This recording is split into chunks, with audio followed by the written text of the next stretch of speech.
Welcome everyone. Let me see if everybody gets settled. Anybody needs the translation. We have basically 2 hours, but we can probably make it a bit shorter because I'm not sure how many of you will have laptops with you because this is promoted as being a workshop. I mean, they're not even electricity sockets here, so it's hard to do digital investigation and geolocation without. However, I do have some prints with me, actually from investigating an alleged coalition airstrike on an MSF facility, which we investigated recently. For translation, let me know if I'm going too fast, and I'll slow a bit down. But basically, we have like 1.5 hours, right? We have there's 2 hours in total. But the first hour, for 45 minutes, I would like to show you what geolocation is and some case studies. And then afterwards, we can, for those that want, we can do some exercises. And especially when you have a laptop with you, we can actually access the satellite imagery and so on. I'm not sure, is this a recorded? Yeah, it's a recorded event, so we're not going to do too secretive stuff. But let me start with a very, very easy example. So geolocation is basically determining the exact place where a photo or video was taken, right? So you can imagine you do this as a verification effort. You have a video and you're wondering, is this from Syria? Or is this from Iraq? Or maybe from Libya? So by looking at visual clues in the footage, photo or video, you'll try to find the exact location.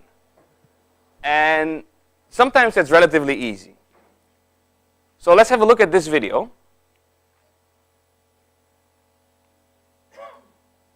If it works. Oh.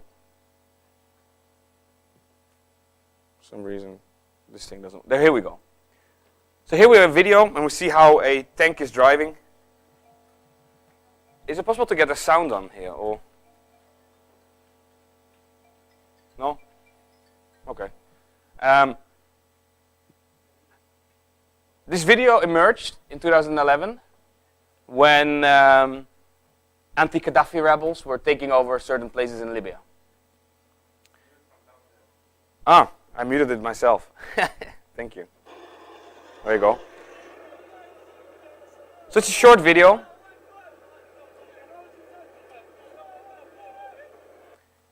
Now, for those of you that speak Arabic, let's play it again. You can see that they actually say something.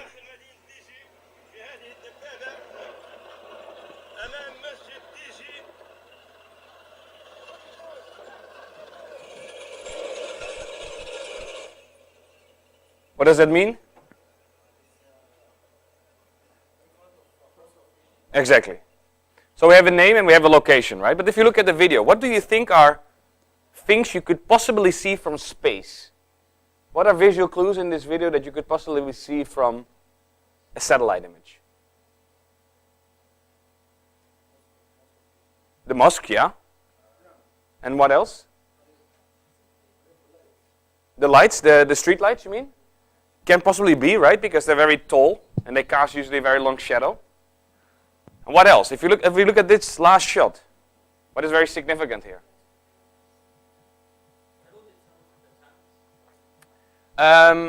Yeah, so the thing is, I would always suggest to look at static imagery. So the tank itself is moving all the time, right? And you need to be lucky that the satellite image was taken at the same time, which is usually not the case.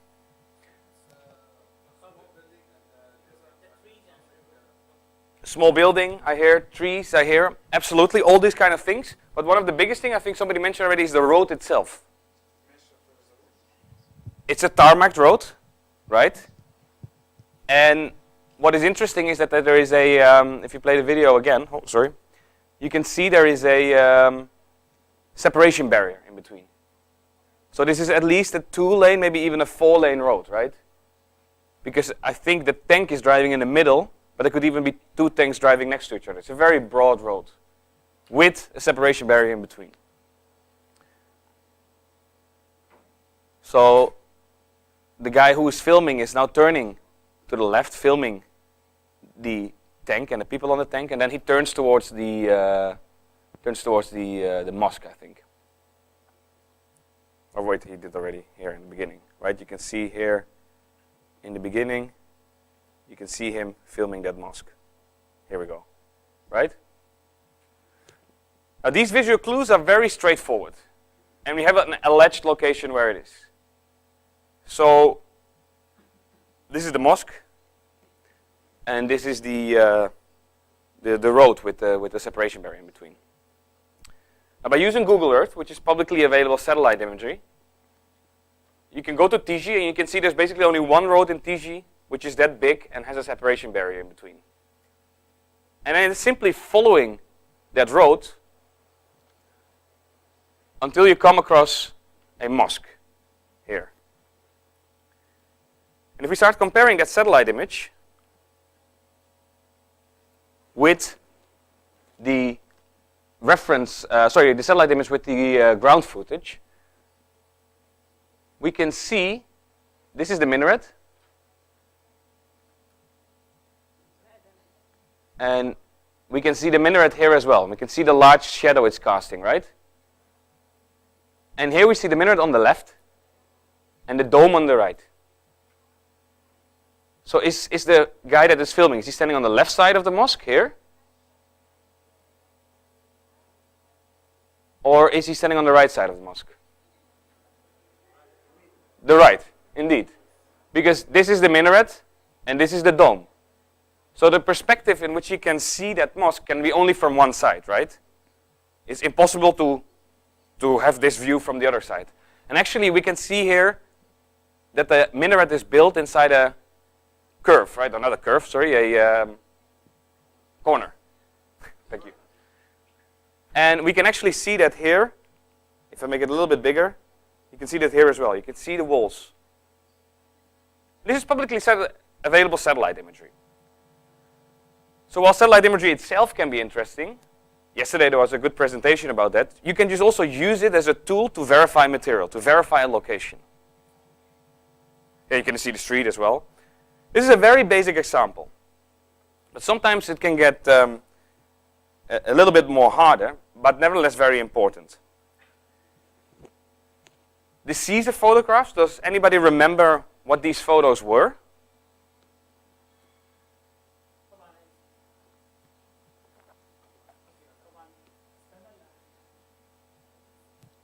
طبعا صور سيزر هي سربها. You can. Yeah, well, I probably will understand a bit, but I also don't have the translation thing. Don't worry, just continue. It's okay. صور سيزر هي عبارة عن آلاف أو مئات الآلاف من الصور اللي سربها شخص كان يعمل في أحد المراكز الأمنية في النظام، سربها لجثث قتلى أو ضحايا تعذيب سقطوا في سجون نظام الأسد خلال فترة 2 أو 3 سنوات. Absolutely. So that's indeed the case, right? This was a somebody working inside the Assad,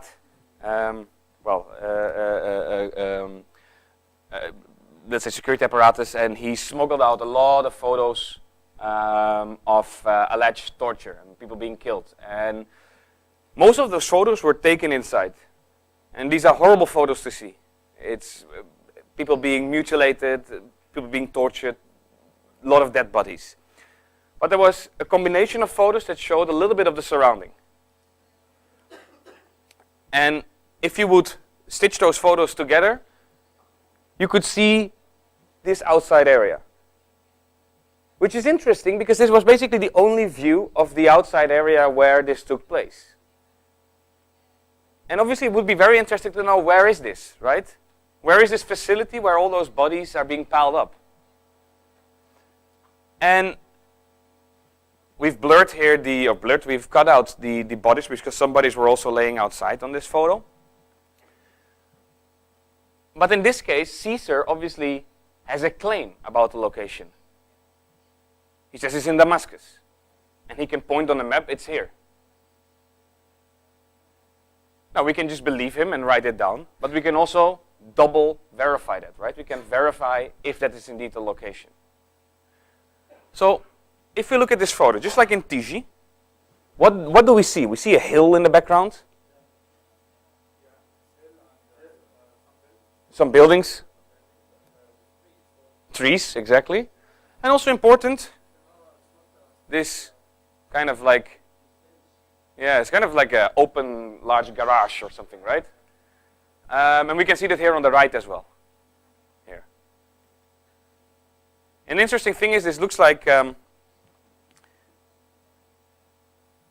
very faint. It's hard to see for you on the screen, but there's a hill here. And it seems like there's two large antennas on top of the hill. It's really hard to see. If you see the photo here on the screen, it's also hard to see, but here the resolution is slightly lower. And we can fly to the location of which Caesar said it's here. And we can see, hey, does it match? So this is the satellite photo, but that's not all. On Google Earth, we can actually use a terrain view. So we zoom in and we start standing on where the photo was taken, and we can see the hills. And people have even modeled two antennas on top of the hill. Now, if we start comparing that perspective, we can see at least the terrain looks similar. But that's not all. We can look into the details. So on the left, we have the satellite photo. And on the right, we have the reference. Oh, sorry, we have the photo we want to geolocate. And what we like to do with Bellingcat, the group who I'm working for, is drawing a lot of colored boxes, because a red box refers to a red box on a satellite image, right? So you know what to look at and what we're actually comparing. Now you can see a lot of the things we saw on the ground perspective photo here. You can see a lot of this. You can see it back on the satellite image. But it takes some, you need to look carefully, right? Because you're translating a 3D image, ground perspective, to a 2D, to basically a top view, right, from space. But the funny thing is here, in this case, you can even see the two buses standing here, right? You can see behind that, you can see this garage, which we talked about. You can see the other side of the garage right here. And we have those longer trees here in green. You can see the orchard on the hill, which you can see here in the back as well. And in pink, or in purple, you can see this building here on the background, right? Which is here. So all these details is constantly looking at satellite imagery and looking at the reference photo. Is this indeed the same location? Now in this way, we were able to verify indeed the location that Caesar had reported was indeed the location. An interesting thing was that it was very close to the palace of Assad. If actually we would compare and we would measure the length between the facility and the palace, it would be less than 530 meters distance between them. Basically just a hill between the palace and the place where bodies sometimes were being burned. Which is bizarre because it's so close of each other that on some days he may even smell what's going on if he would be in the palace, right? Because it's so close to each other. Now these kind of geolocations can be very important, not only to verify a location somebody has reported, but also just verify the material in general. So this is a case study of a barrel bomb. And a barrel bomb is a very crude device which is usually dropped out of a helicopter. And in recent years it has become really famous by being used by the Syrian Arab Air Force in Syria. But the idea of throwing out a crude bomb, a barrel full with metal, with explosive material, and throw it out of the back of the helicopter is something actually rather old. The Israeli Air Force has been using this already decades ago. We can see it over and over being used in conflicts. So basically you just fill all shrapnel, rubbish, put it in a barrel, and just drop it. And it's a it's a horrible weapon, right? Because you can't discriminate where you're dropping it. You just drop it out of the helicopter, and it just explodes. It's not precise at all. Now, this was one of the first videos coming out of Syria, allegedly showing such a barrel bomb. But let's be honest, if we look at this video, this could be anything. This could be a rubbish bin set on fire, and somebody kicked against it, and it fell. This is not proof per se that this is being dropped out of a helicopter.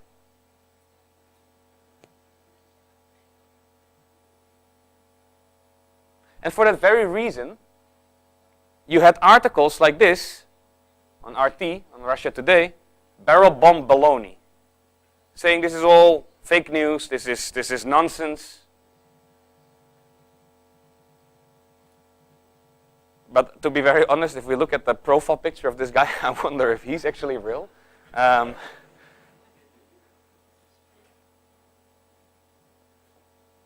shortly after, videos like these began appearing, where we can actually see an object being thrown out of the back of a helicopter.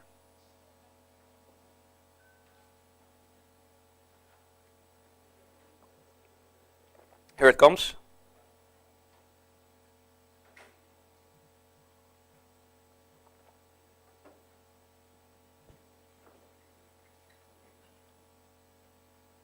And that's not all. Also, a video started emerging which was taken from a mobile phone from someone in the Syrian Arab Air Force that was killed, and his mobile phone came into the hands of someone else. And he found this video where we can actually see how somebody is lightening a barrel bomb and throwing it out of the back of a helicopter.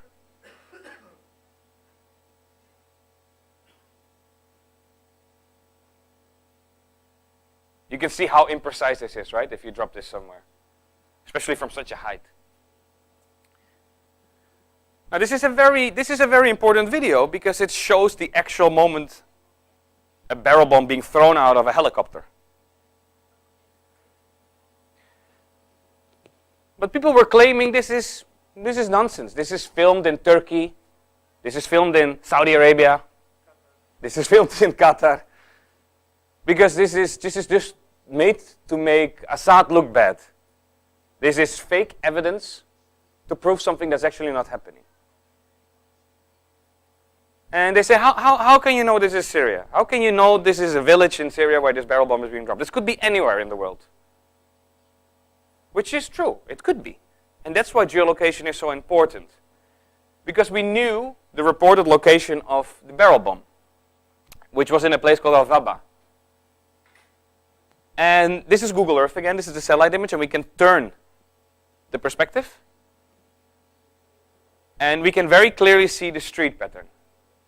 And now if I make an overlay of that video and make a side-by-side comparison, you can basically see every street, every small road, and thereby we can just confirm that this was filmed in Syria. This was dropped above Syria. This is not just a random village, no, this is an actual village in Syria.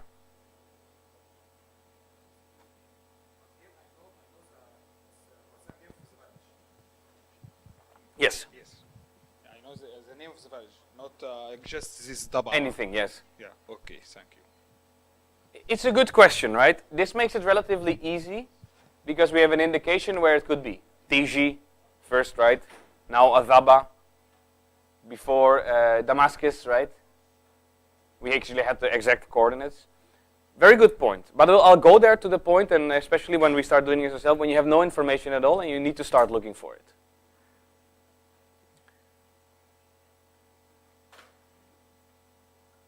This example, for example, is again Libya, is already way more complicated. Why? Well, simply because if we look at this video, we can see a guy walking. He's talking, but he's not saying anything of interest. He's just like, oh, we take over, blah, blah, blah. But he doesn't mention any names, except for Brega. Fast forward it. You can see he is filming himself. And it's really hard you cannot see a mosque. You cannot see the pattern, right? It's really hard to see where this could be, because it's just houses. We can see a pharmacy here, but for the rest, nothing. See a junction though, which can be important. Oh. And the only way, by basically geolocating this, and usually we do this as an exercise, but it's going to take quite some time, is just playing it over and over and over again and draw how he's walking. Draw everything you see, the curve in the road, the buildings, the trees, the electricity post. And by doing that, it takes some time, and we'll do an exercise, like a slightly simpler drawing exercise later on with the Kunduz hospital, which was bombed by the United States. That drawing can be very important, because what you want to do is this ground perspective footage, you want to translate it basically to a top-down view from space.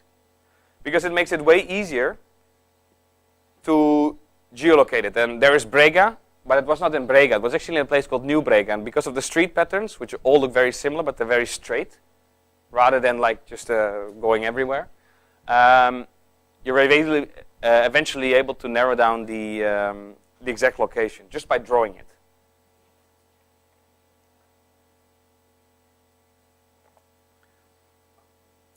So drawing can be a very, very important tool for geolocation.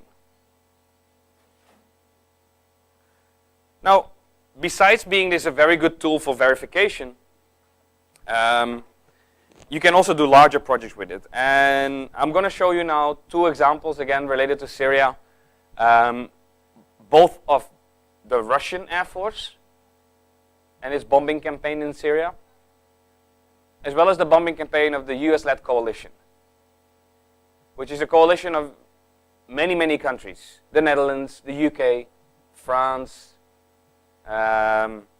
Iraq. But I'll start with Russia, because this is important to show is that geolocation in this case is very different to these different military powers. Well, Russia is sometimes just blatantly lying about stuff, and it's very easy to debunk this. When we investigate the US and the Pentagon, it's a very different approach. Because it's not that they just put out some information that's very easily debunkable. We need to do way more verification efforts to figure out what is really happening. But let's start with Russia. On the 30th of September in 2015, they started their bombing campaign on invitation of the President Bashar al-Assad, right? They were invited to help him. And the interesting thing is, in modern day warfare, is that such militaries are just publishing videos. They're publishing videos of those airstrikes. Now, a lot of people in Syria were saying, "Hey, Russia said they were intervening with their air power to fight Islamic State." But we see all the bombs are being dropped in territory where there has never been any Islamic State. So the foreign minister of Russia, Sergei Lavrov, said, "Well, this is fake news of the Pentagon that we're not bombing ISIS. So if you wonder where we are bombing, just ask us. Don't listen to the Americans." So we thought that would be a good idea, because they publish their own videos on their YouTube channel. This is the official YouTube channel of the Russian Ministry of Defense. And they published dozens and dozens and dozens of such airstrikes videos in Syria.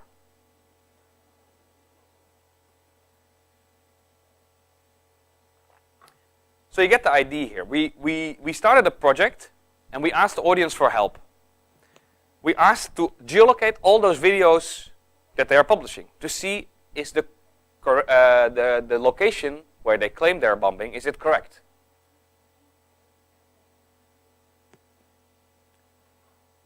So let me show you some examples. Here we go. This is the first example. You can see here, this is the Russian Ministry of Defense official YouTube channel, 9 of November 2015. Airstrikes on ammunition depot of terrorists in Raqqa. Airstrike on terrorist ammunition depot in Raqqa province. So they give a location and they say who they're bombing.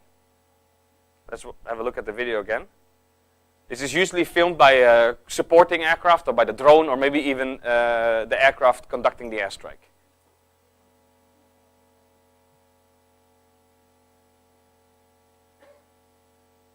So they make a claim it's in Raqqa, and the problem is there's very little information visible, right? This is basically all the information we have. But because we're crowdsourcing it, a lot of people online are trying to help. And they're looking on Google Earth, can we find a similar location like this in Raqqa? But then start also moving to other provinces. Why? Because, well, local activists in Syria, they're reporting, hey, on this day, 9th of November, for example, airstrikes were also reported in Aleppo, around Al-Bab, or around Hafsa. So people start combining, can we find this exact location? And actually we could. So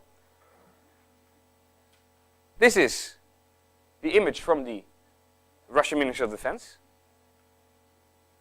And they say this is near Tabqa, actually, also in the longer description, this is near Tabqa in the Raqqa province. And we're able to find it. You can see some details are missing, right, those things around it. Why? Because the satellite imagery is not always from the same date, right? It may be that it's from a different year even. But at least you can see, right, the orchards, the walls. But for example, this building hasn't been constructed yet here on the satellite image because it's maybe from 2 years earlier. But for the rest, we can see it's the exact same location. However, this was nowhere close to Tabqa. It was not even in the Raqqa province. This was namely near Al-Bab in Aleppo province, which is 115 kilometers away west of the claimed location where they were bombing. Which is really strange, right? They're uploading a video of an airstrike. They're saying we're bombing, let's say you're saying we're bombing the, what would be a good example, I don't know. 115 kilometers, what is a good example? I mean, I don't know. You're bombing one city and you're just, the video actually shows a completely different location. But the interesting thing is that at the time, both the area around Tabqa was in hands of Islamic State, but also the territory around Al-Bab was controlled by the Islamic State. So in that way, I mean, why lie? Why giving the wrong location? Why bother saying it's in Tabqa? Well, you can just say it's in Al-Bab. You're bombing the same group anyway, or the territory held by the same group. Nevertheless, we thought this is interesting, and here we have another video showing such an airstrike. And what is very important is that here we have a hint, right? This is showing the direction of north.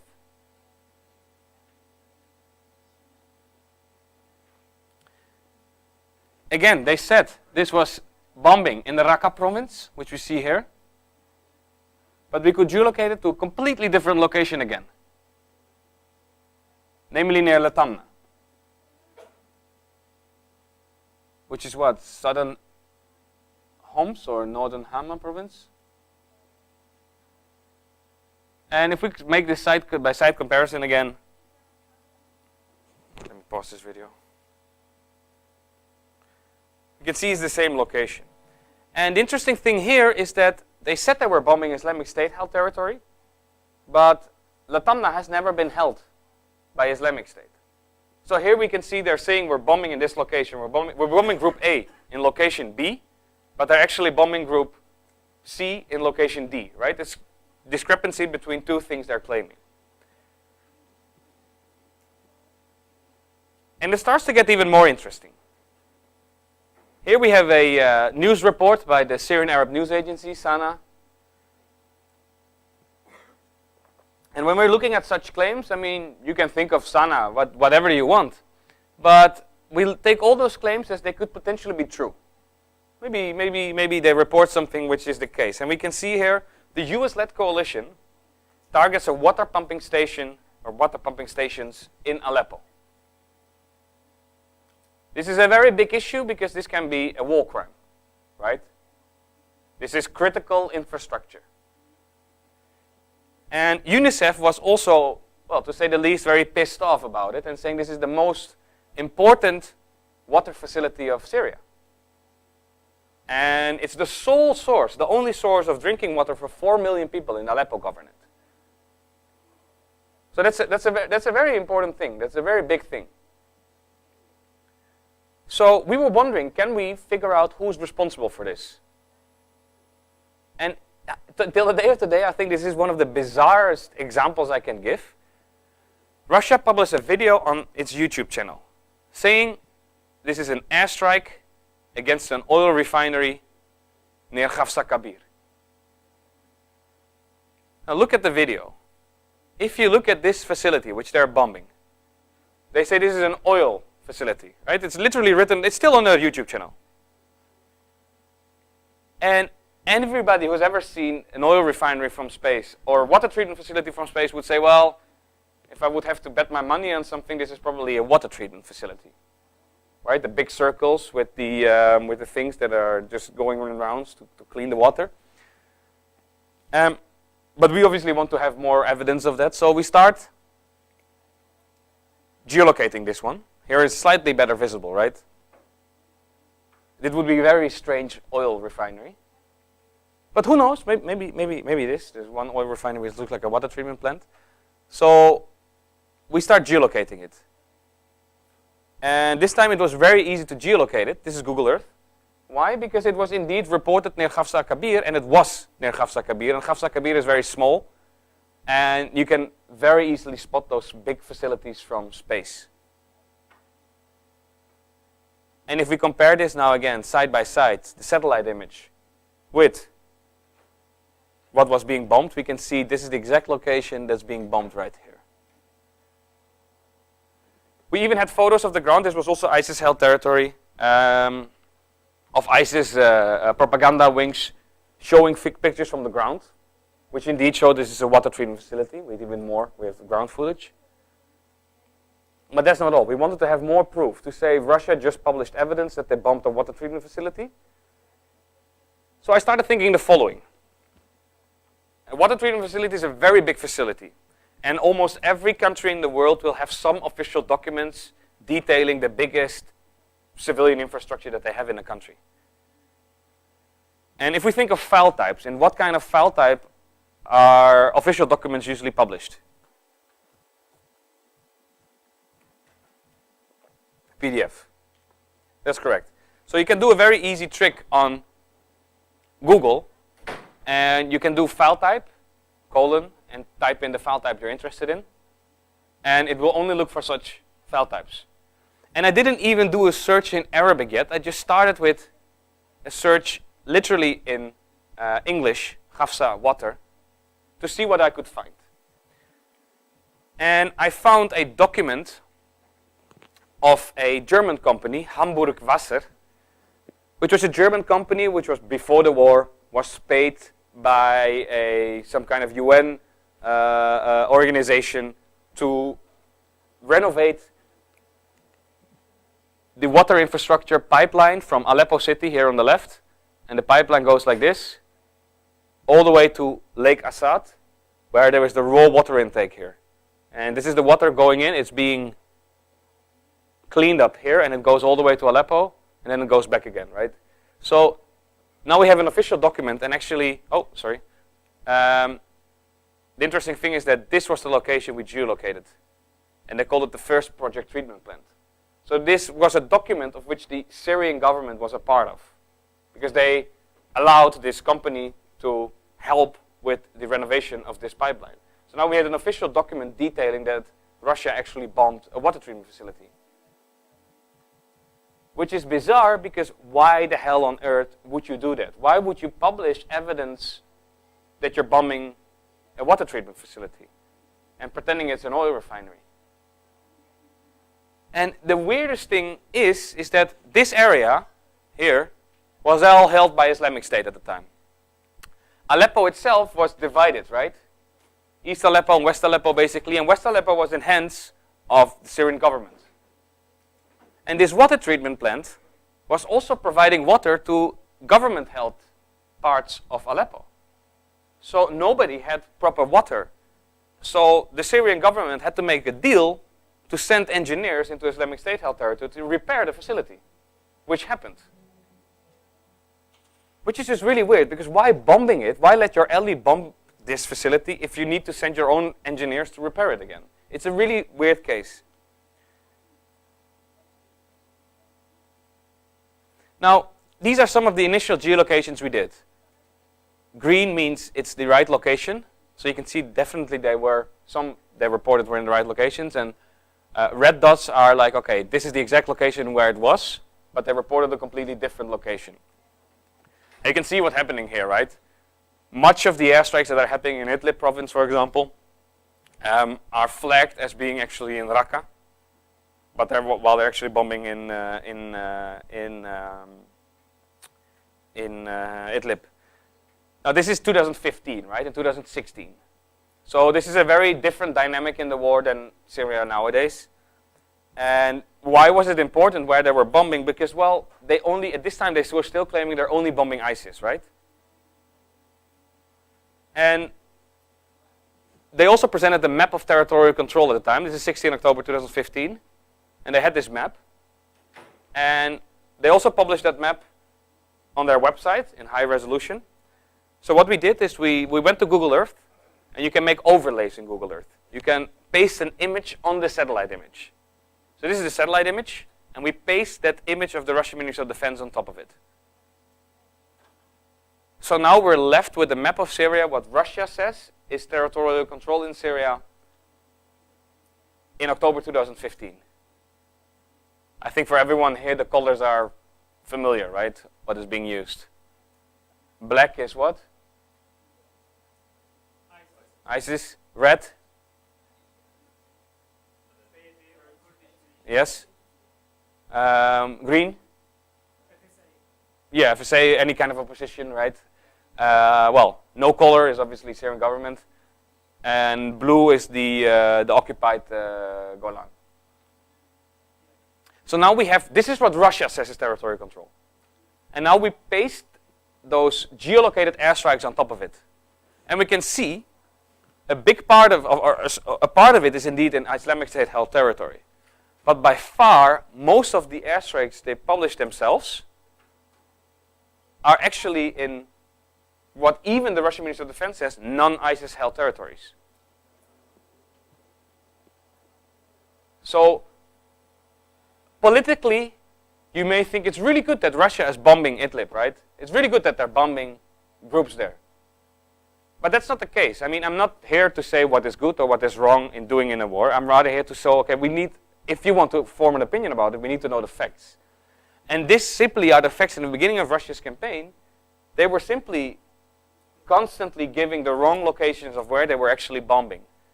And even according to their own information, they were bombing in areas which were non-ISIS held territory. So it's really just fact checking. And the interesting thing is that over time, they have changed their reporting. Right now, if Russia publishes a video of an airstrike, their description of where it is and who they are bombing, or at least the territory held by which group, is more accurate than the United States. So it has changed over time. But in the beginning, they were just completely giving different location. You can see, obviously, this is a lot at the time at the front line, right? In Latakia. Now, before I go to the US, as promised, I just want to show you some small things that sometimes it's really good to look at details.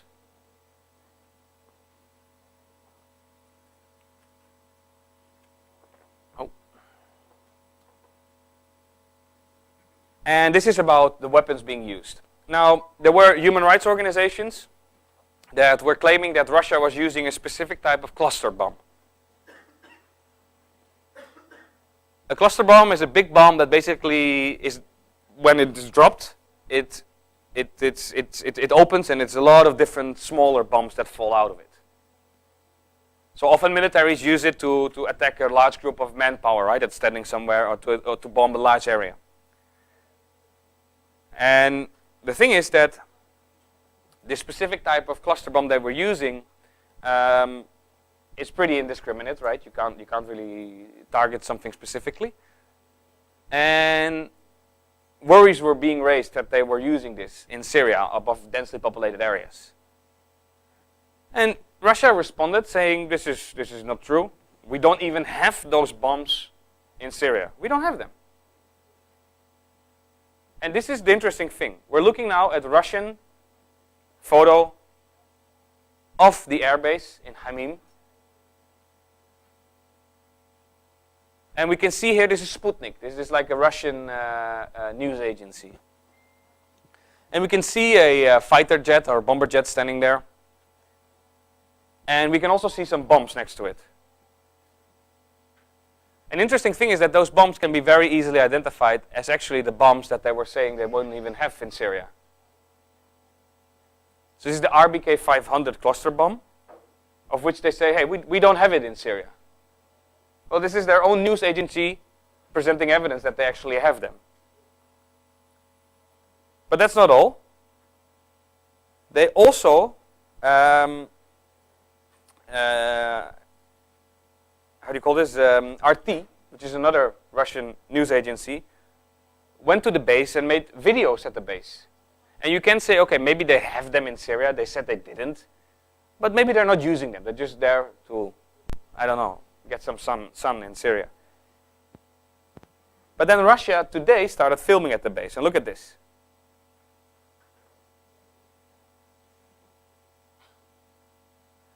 We can see two bombs being loaded under the aircraft. And for people that read Cyrillic, this is RBK 500. ZAP 2.5 centimeters. This is the exact munition they said we don't have in Syria. Now we can see it being loaded under an airplane. RT also probably realized that they did something wrong, and they re-uploaded the video. And look at the two differences. They cut out the part where you can actually see this and replace it with some guy talking.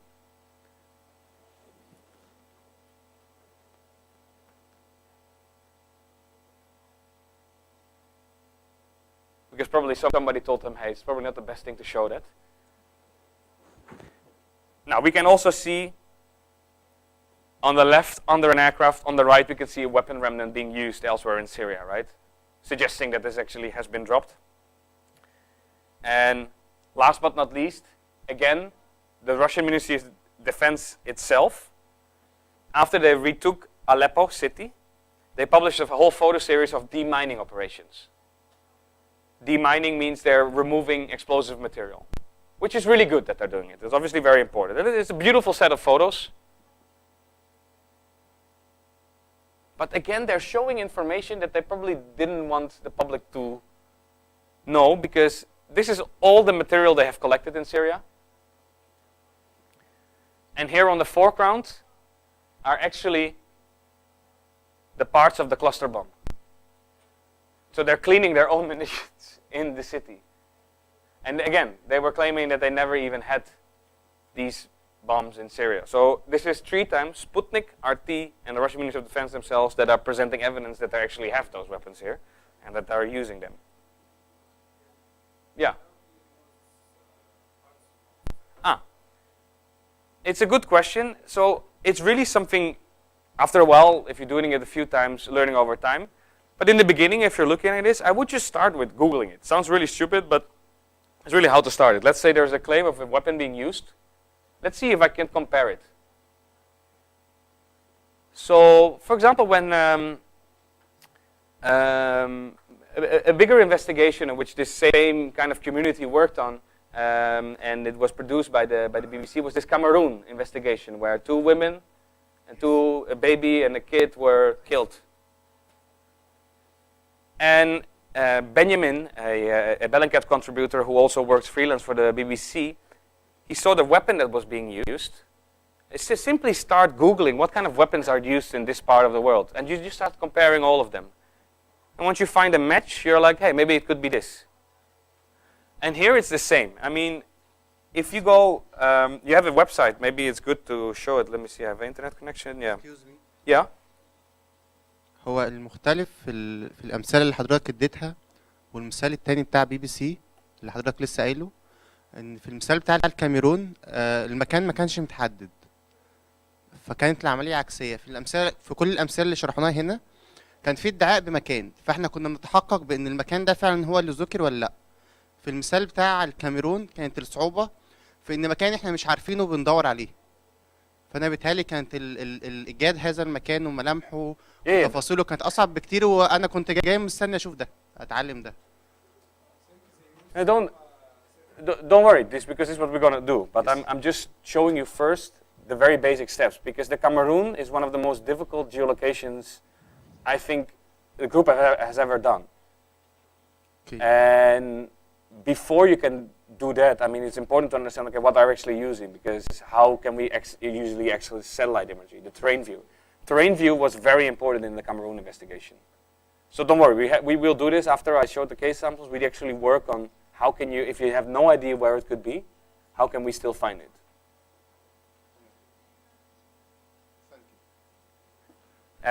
My internet is not working, but it's a website called, if you're interested in weapons, just type this into Google. It's a really good website, and it's basically a list of a lot of ammunition that's being used in, among other countries, Syria.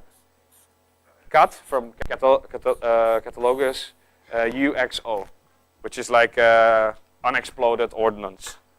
It doesn't matter. You don't need to translate that.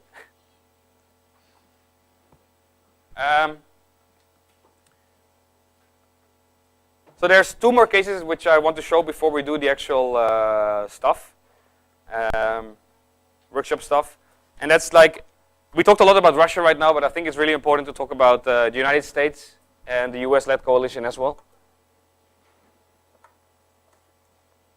So here we're looking at coalition airstrikes. And they publish the same videos like the Russian Ministry of Defense. You can see how a bomb goes into somewhere and exploding it. And they're saying, coalition airstrike destroys a Daesh oil pump jack near Raqqa, Syria, 20 May 2016, to disrupt illicit financial and terrorist operations.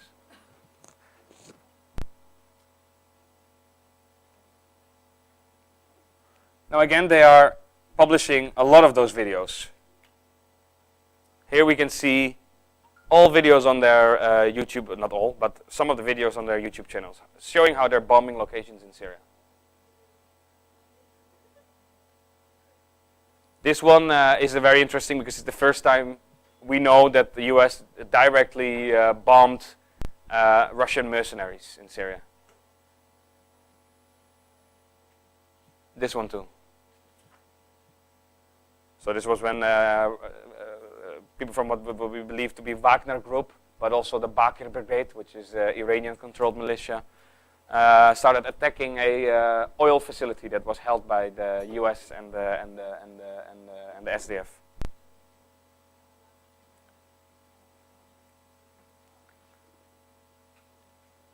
Now we can do the same things, right? We can try to geolocate those videos, just as with the Russian videos.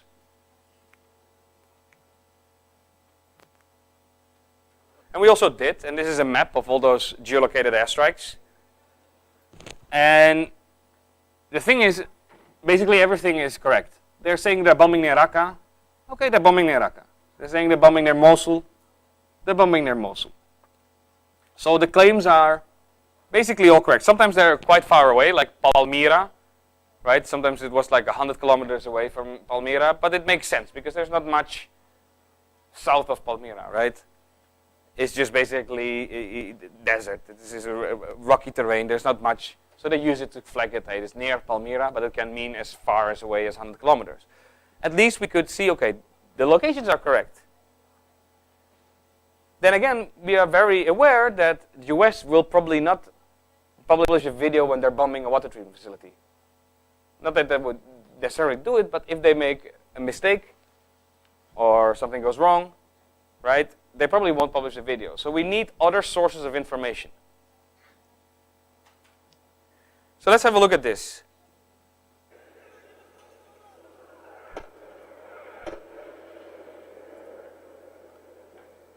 Here we can see the use of an incendiary weapon, white phosphorus, allegedly near Raqqa. Now, obviously, you won't see such videos on the YouTube channel of the Pentagon, right? Because this gives a very different impression from the war than what they are showing in the videos they publish. And it's important to look at those videos because in that way we can see what the black spots are. What are they not publishing about it, right?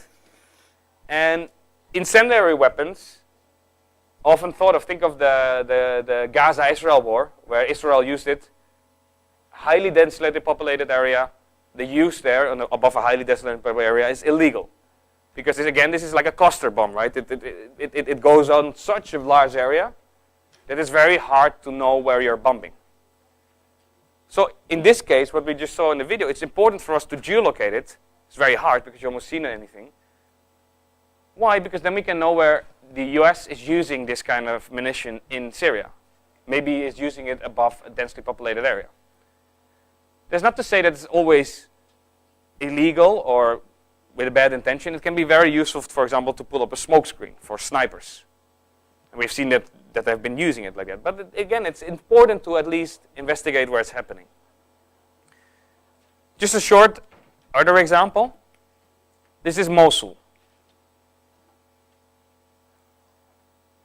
And here we can actually see an airstrike during daylight. Also an airstrike that we probably wouldn't see on their YouTube videos because it doesn't look the best way to present how you're conducting an airstrike probably. Or maybe it is, but let's have a look.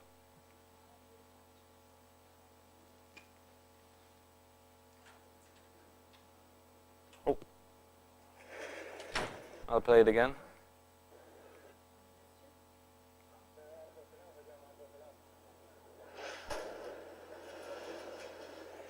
So these kind of videos are important because this shows us, this is a Amaq news agency, right? Like an auxiliary media wing of the Islamic State. But this kind of propaganda footage is as well important because it does show an airstrike and it does allow us to figure out more where airstrikes are happening, what is being conducted. And sorry to say, we have seen that the US can be pretty sloppy in how they assess civilian casualties. Let me show you this example. Oh. Here we can see a video on YouTube. I won't show the whole video because the material is not very nice to look at. But this is a video allegedly showing the results of one of the first airstrikes of the United States in Syria in 2014. And we can see the ponytail here of a young girl that is being pulled out of the rubble. And it's possible to geolocate this. Christoph Kuttel, at the time working for Amnesty International, geolocated this. And again, based on satellite imagery, and don't worry, we will do this. We were able to find, he was able to find the exact location.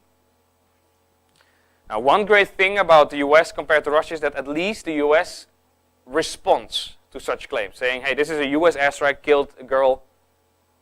Maybe try to look and see what went wrong.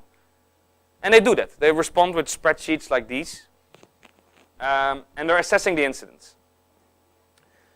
But why do I say they are rather sloppy? Is because if you look at this incident, they're saying 23rd of September, 2014. A review of battle bomb damage assessment imagery did not credibly determine that civilians were present at the site. And here it comes. Open source images, a YouTube video, presented as casualties from the strikes actually came from previous government of Syria strikes. No further inquiry required. They dismiss the incident. Why do they dismiss the incident? They're saying, we conducted this airstrike on September 23. The YouTube video that's being presented as evidence was uploaded on September 22. How is that possible? How can people upload a video when we haven't even conducted the airstrike yet? But this shows how sometimes people are maybe not even aware how things work. So the thing is, if you look at the date on YouTube, you will see the upload time in California, because the servers are in California. You can go to any YouTube video, you will never see the time. You will only see a date. But what happens if you upload that video in Syria in the morning? Well, it's still the other day in California. So you have a really cool website called the YouTube Data Viewer, and there you can actually find the exact upload date and time in UTC. So in UTC, we can already see that this was uploaded on 23rd, not the 22nd, at 4 a.m. in the morning. And we can convert that time to local time in Syria, where it was uploaded. And if we convert it to local time, Damascus, September 23, 2014, at 7 a.m. in the morning, it was uploaded. Which makes total sense for an airstrike that was conducted a few hours earlier. Clearly, the people that are assessing civilian casualties at the time at the Pentagon are not even aware how YouTube upload times work, which is really worrying, because if they dismiss an incident as simple like this, and it's not even correct, what else are they dismissing, right? And this is good questions to ask. And that brings me to my last case related to the US. It shows how important fact-checking is. Here we have a claim, and it says at least 42 people are dead in a Russian raid on an Aleppo mosque.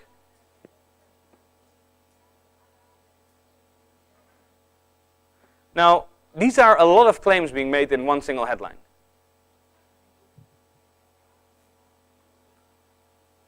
We can first investigate, was there an airstrike? Was it by Russia? Was it on a mosque? Was it in Aleppo? And did it kill 42 people?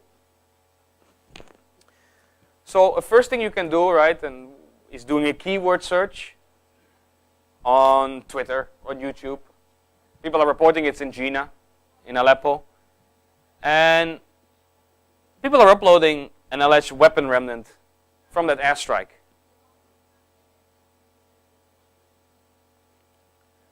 What is interesting about this, if this is a Russian airstrike?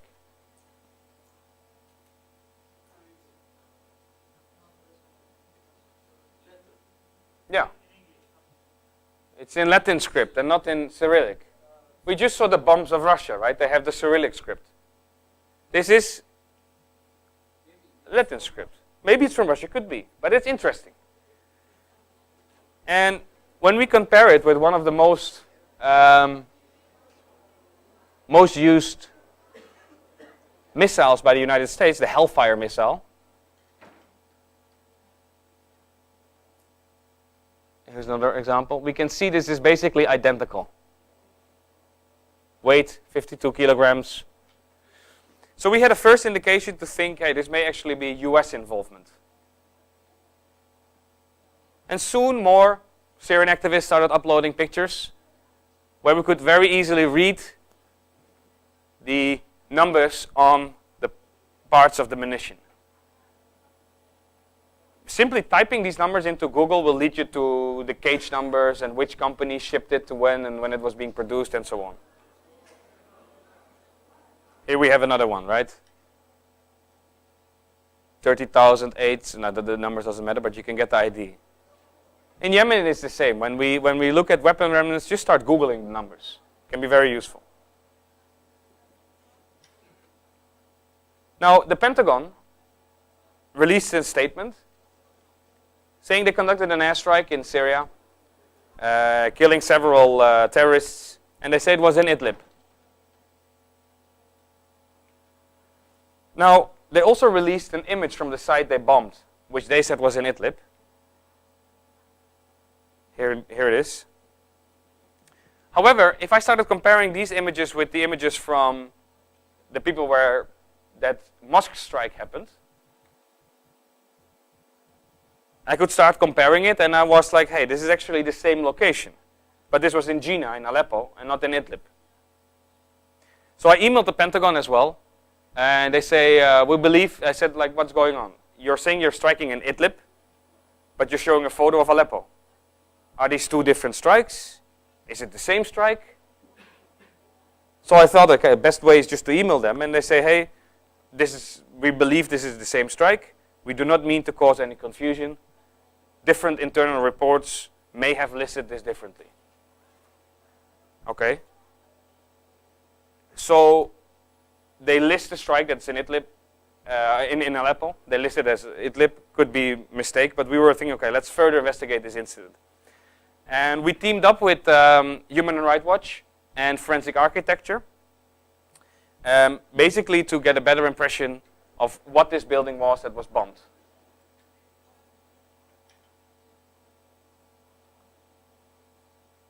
So this is the geolocation, this is the place of the mosque. And let me fast forward it a bit. This is footage from after the strike. You can see how big the craters are, right, in the building. There's a lot of people standing inside looking for survivors. Here we can see how a boy is being pulled out of the rubble by the white helmets. Now this is what we just saw. They're wrongly located in Idlib, and they published this photo. And they said, hey, this is the mosque on the left. We didn't bomb it. As you can see, we bombed this thing. Now what we try to get a better understanding is, what is the purpose of this building? So we take the photo, and Forensic Architecture, a group of architects in London, made a 3D model out of it. And we can paste the images from the ground on that model, and seeing it's the exact same location. And we can see that two very large bomb craters are visible. And ammunition experts told us that they are consistent with 2 500-pound bombs.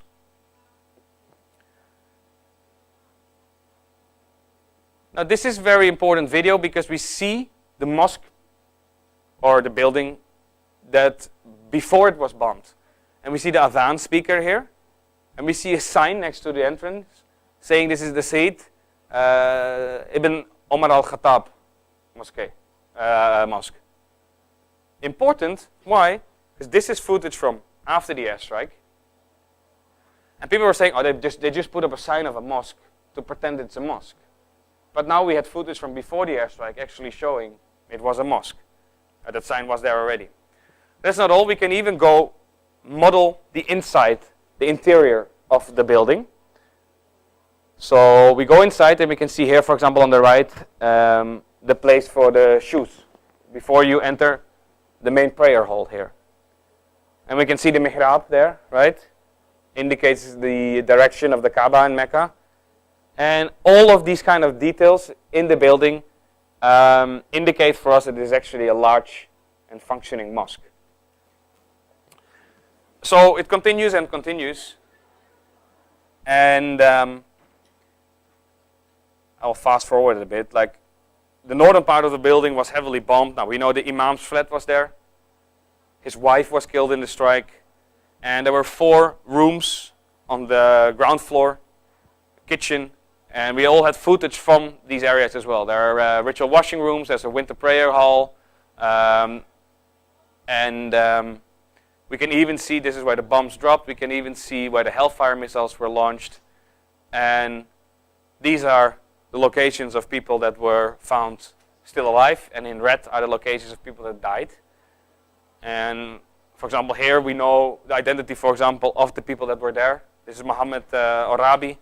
This is a boy being pulled out of the rubble. He's still alive there, but he would later die of his injuries. So we have all this information, and Human Rights Watch takes it all and sends it to the Pentagon and says, what is going on here, right? Because we know this is a US airstrike right now, but it seems no indications that it was a large Al-Qaeda meeting. It was actually a very large religious gathering, just Isha prayers. And we were wondering what the response would be from the Pentagon. So they replied and they said, hey, thank you for your dedication to protecting civilians affected by conflict, but you don't have the intelligence we have. So we don't, basically they said we don't agree. It's not a mosque. But we are like, okay, surely we don't have the intelligence that you have, because we're not the CIA, right? And this was probably a CIA informed strike. But with that whole model we made and all the information we had about the location, we were thinking this can only be a mosque. We have no other indication that it's a different building. We see the adhan speaker, we see the sign, we see the main prayer hall, we see the winter prayer hall, we see everything. And the interesting thing is that they did start an internal investigation. And a few weeks later, they had a press conference, a closed one. And it's my colleague was there, Samuel Oakford from Airwolves, and he made a transcript of the whole press conference. An interesting thing is that they claimed and admitted that they were wrong. And they said over 10 times, I think, in the press conference that they weren't aware, the people that were conducting the strike weren't aware that they were bombing a mosque, which is fascinating because in retrospect, they admitted we were wrong about this. So this is the guy who did the press conference, and he said none of the buildings in that area were annotated on our no strike list as category 1 facilities, which means a category 1 facility is a hospital, a water treatment plant, a mosque, a church, and a shrine. Right? These are categories, like if you are engaging in a strike, you need to be very, very sure why you're doing it, right? And the vetting process before you're allowed to strike it is very different than a normal building. But they haven't even flagged it beforehand, which casts serious doubts on the way how they conducted their intel gathering process. Because they said they have been monitoring the place over and over again.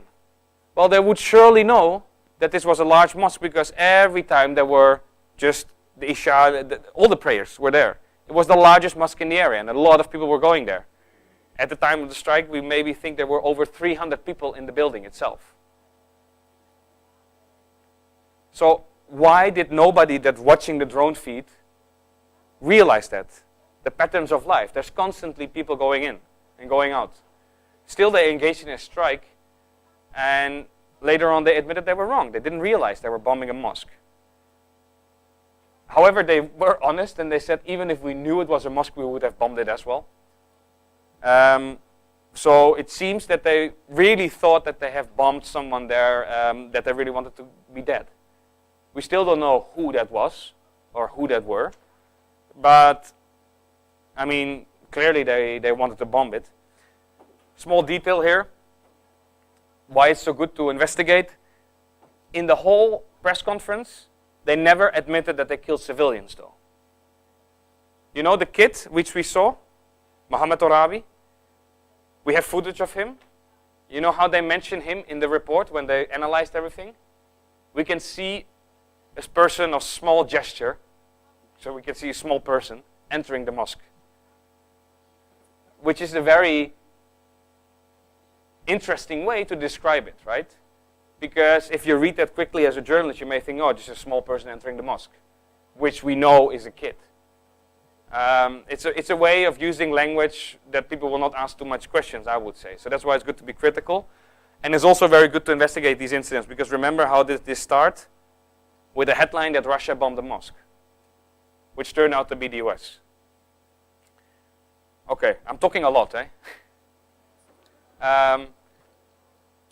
Is it interesting? Okay, because I promise you guys we will do some geolocation. But before we do, maybe a last case, because this is all in a journalistic and research way, but it also gives hope for accountability. And it gives hope for future prosecutions. So this is something that's being developed by human rights organizations, right? Like Amnesty International, Human Rights Watch, groups like where I work for, Bellingcat. But also recently we see, or not recently, but the New York Times has set up a team to do this, and the BBC. And the community that is doing this is very small. There's not a lot of people involved. And the interesting thing is that we can see there is a kind of interest in law enforcement that is using these kind of methods now to investigate, for example, child abuse. But also the International Criminal Court in The Hague. And why is this interesting, especially for a conference at ARIJ? Is because this can be used as potential evidence in the future. So we know that the ICC has jurisdiction over Libya. We know with the IIIM mechanism for Syria that there may be prosecutions related to the war in Syria. And hopefully the same can be said sooner or later about Yemen. But most of the crimes that are happening nowadays in conflicts have been recorded. Of many of those crimes have been recorded. So using that information for a prosecution is very important, and verification in that way is important as well. Let's have a look at this case. This is a very important moment in international law, I would say, because this is Werfali, who is a Libyan commander for the Sidecar brigades, and he was fighting a coalition of jihadist factions in Benghazi. And he is still out there. He's known for his very brutal way of executing people that he took allegedly captive. So right now he is wanted. This guy, he's still in Libya. He's still around Benghazi. He's wanted by the ICC, and he's wanted by Interpol. He's a red notice for Interpol. Now, he is wanted for 7 claims of mass executions, where he was extrajudicially executing people. An interesting thing is that this was recorded by the people in the group themselves, and they put it on YouTube, and they put it on Facebook. If we look at the incident reports from the ICC, we can see the last line. The video depicting this incident was posted on Facebook on the 3rd of June 2016. All 7 incidents referred to footage that was posted either on Facebook or on YouTube. So it's very important to look at that footage and can we verify it. Now, let me walk through how we geolocate it and find out and time, what we call chronolocation, determining the time when one of such executions took place.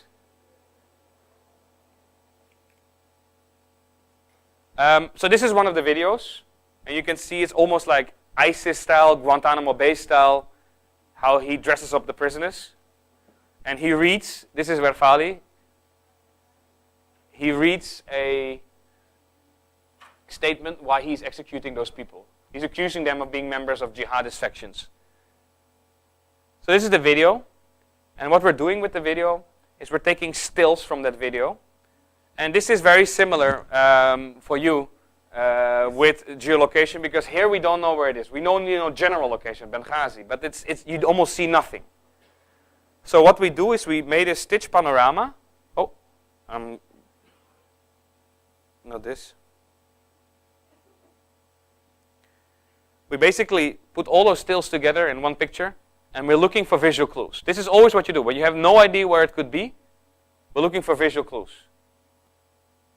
And we see 3 visual clues, namely buildings in the background, a wall, faintly, and a fork in the road. So the first thing we're going to do is looking for similar places in Benghazi. And quickly we find an area, which is a really large area in Kanfuda, the Chinese building area, where there's a lot of buildings that have not been completed construction, probably because of the war. But it looks like a similar area. Concrete buildings that haven't been finished, and open terrain. So we start looking in that defined area, which is pretty large still. This is Google Earth. And you can see here the Chinese building area. Lots of different buildings. And we also come up with potential candidates, like, hey, it could possibly be here, because we can see those visual clues. Not a mosque this time, but a fork in the road, buildings, and a wall. But you may think like, okay, Chris, if we look at this, right? If we look at this, I mean, this could be anywhere. We can probably find a location in Jordan, which looks similar. So this is where high-resolution satellite imagery comes in.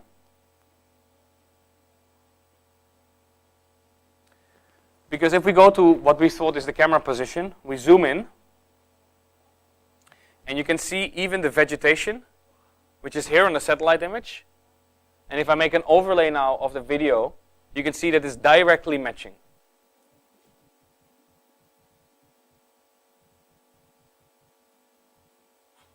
Which is pretty impressive. But that's not all. I zoom out. This is the location. And now I'm going to use historical imagery in Google Earth to go by date and see what do we see happening at this place.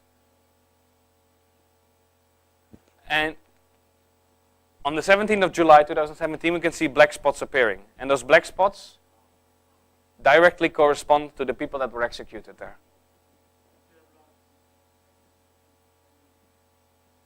Suggesting indeed that these are the bloodstains of the people that were executed there.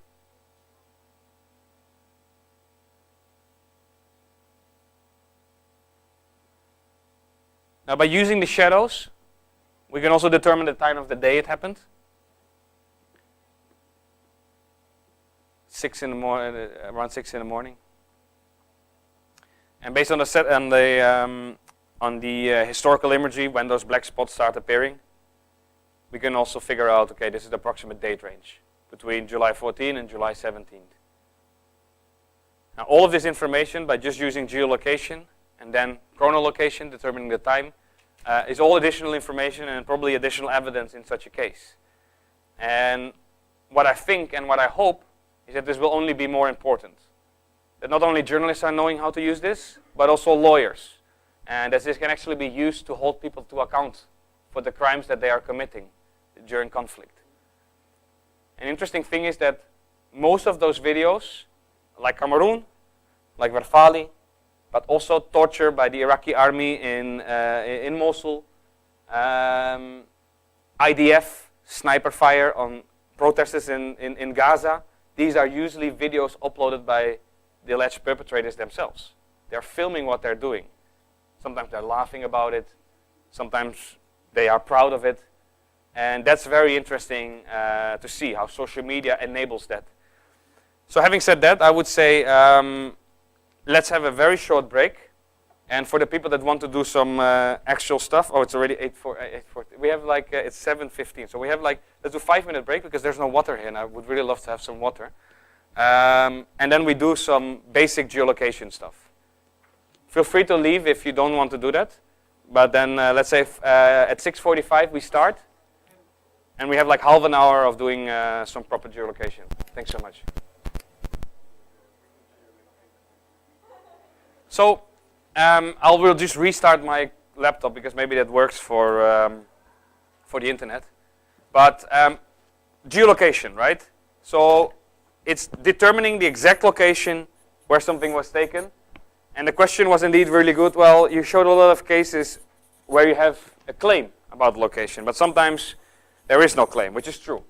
But even in Cameroon, remember, there's always some kind of claim, right? They said this in North Cameroon. Other people said it's Mali or Nigeria. But the basic thing about geolocation is trying to see something which narrows down your area to search. Right? We have the whole world, but there will always be clues that are linking to something. It may be a license plate. It may be a script.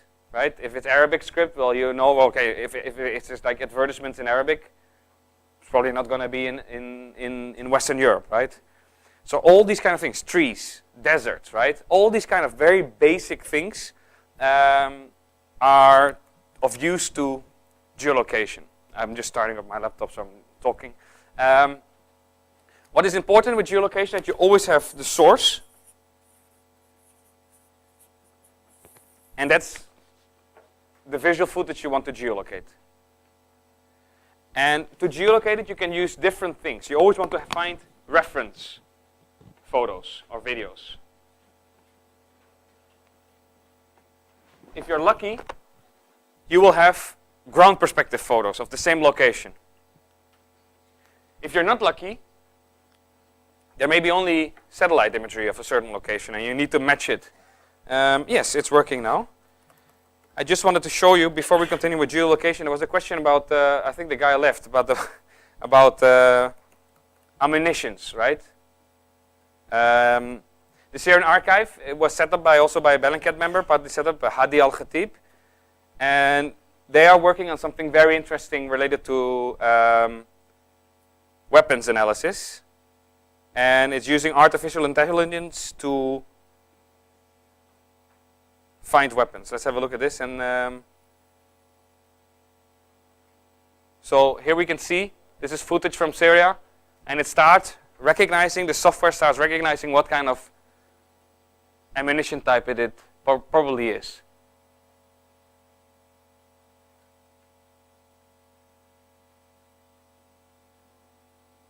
Which is in development right now, but very exciting. So your name is? Yeah, Ahmed.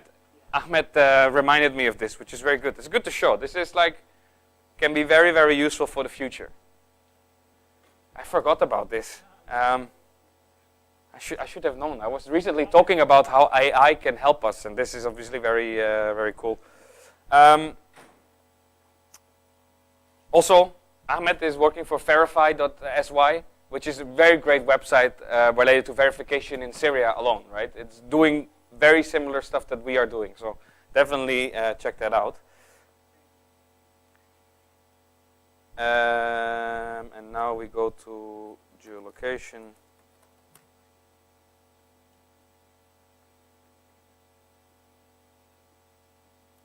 This is what I was talking about. Source material and reference material. Yeah, we have a question.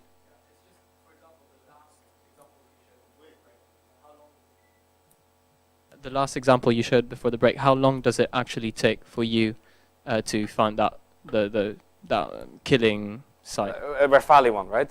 Yeah. The execution. I think it was for us a period of 2 weeks where we got a lot of help from people on Twitter. So many times it's like the help of the audience. So that's important to think about. It can take a lot of time. It can be very difficult. Cameroon also took a lot of time, right? A lot of people were working on that geolocation. Sometimes it's easier. So it's really about visual clues and trying to narrow that down. And sometimes you're not lucky. Many times we are not able to find it. I'm working on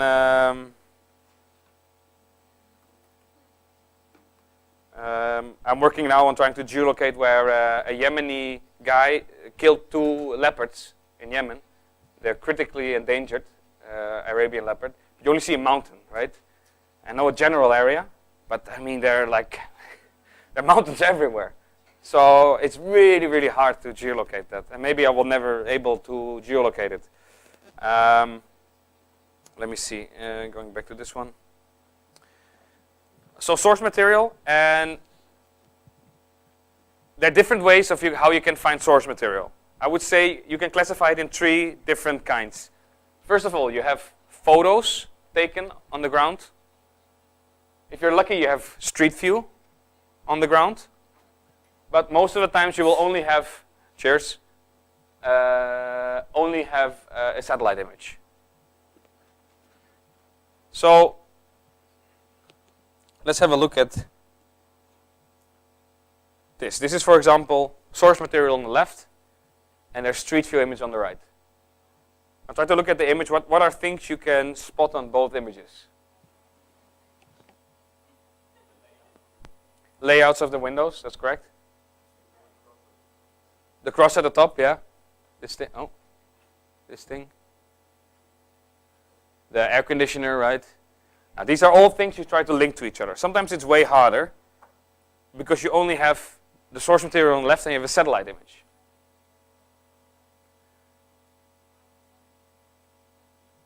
Where is the car driving? Is he on the left of the satellite image? Is he here or here? Left or right? Right. And is he on top or here? Top, exactly. You can start linking everything to each other, right? Here in yellow, those canisters or whatever they are in the front. The entrance, the big silos. This is very basic, but it's important to make the translation between imagery. Now, let's do a short exercise.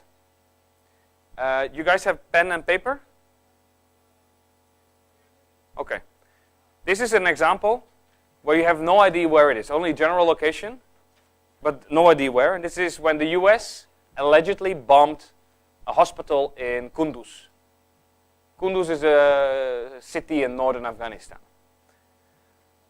And it shows, if you have a video from the ground, there is no visual clues like a mosque.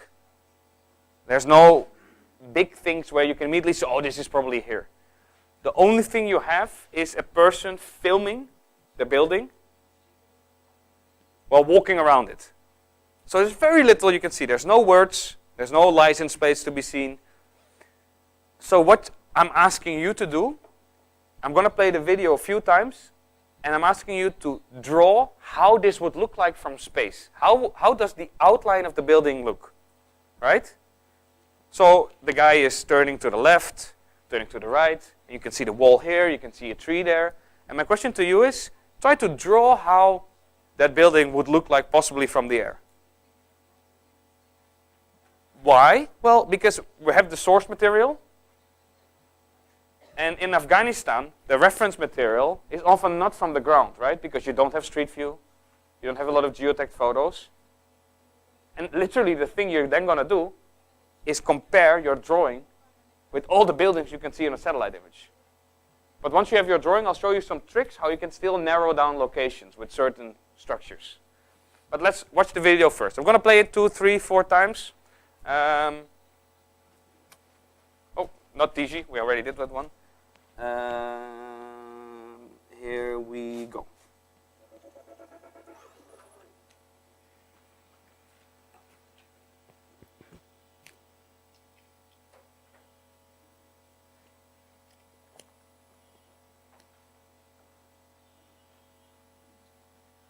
This video was released right after the bombing occurred. And at that time, a lot of people were still wondering, is this true? Is this fake, right? Also because it's RT publishing it, they say, oh, maybe it's fake. Who knows?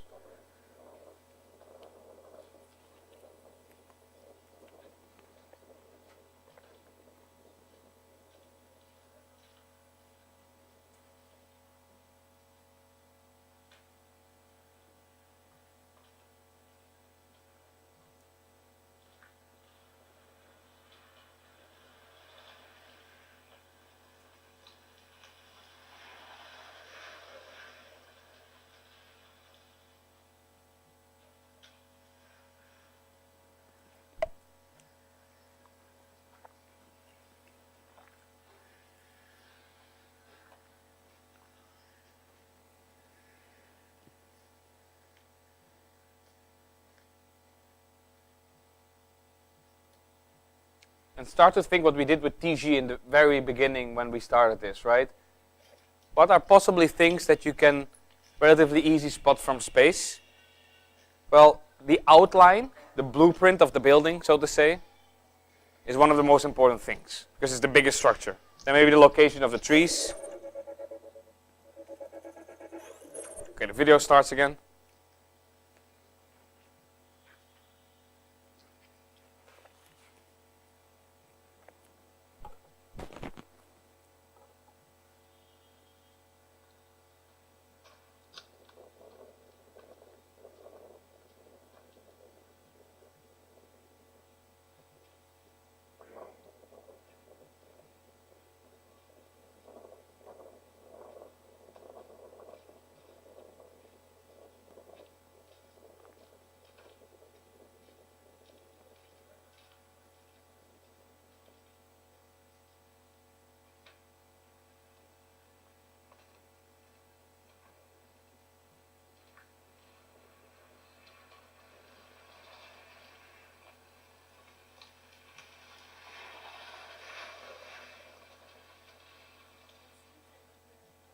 I think it just says ambulance or MSF, Médecins Sans Frontières. But it's a good one, right? Anything can be a clue to solve it. In this case, you don't need to worry about the ambulance, but when this is real life example, anything you may be seeing on the footage can be the clue and can be the clue to crack a case, so to say.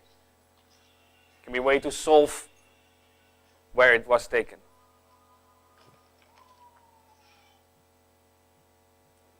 While you're drawing this, a story to tell, I'll play it one more time. If you already have a drawing of the building, try to see if you can follow the person walking. How is the person actually walking around the building?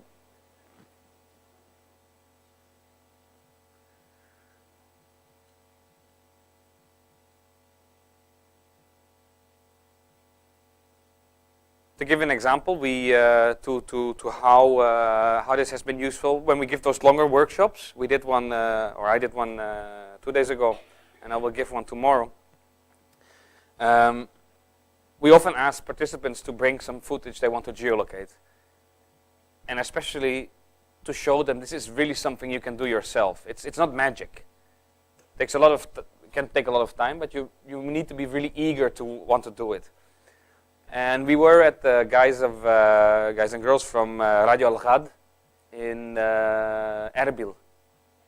They are all from Mosul, but at the time Mosul was occupied by Islamic State, and they were broadcasting into Mosul.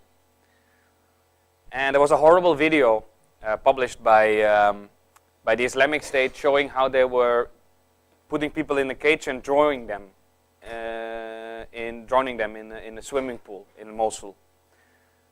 And they were like, we know these guys, and it's a horrible, but we really want to know where it happened.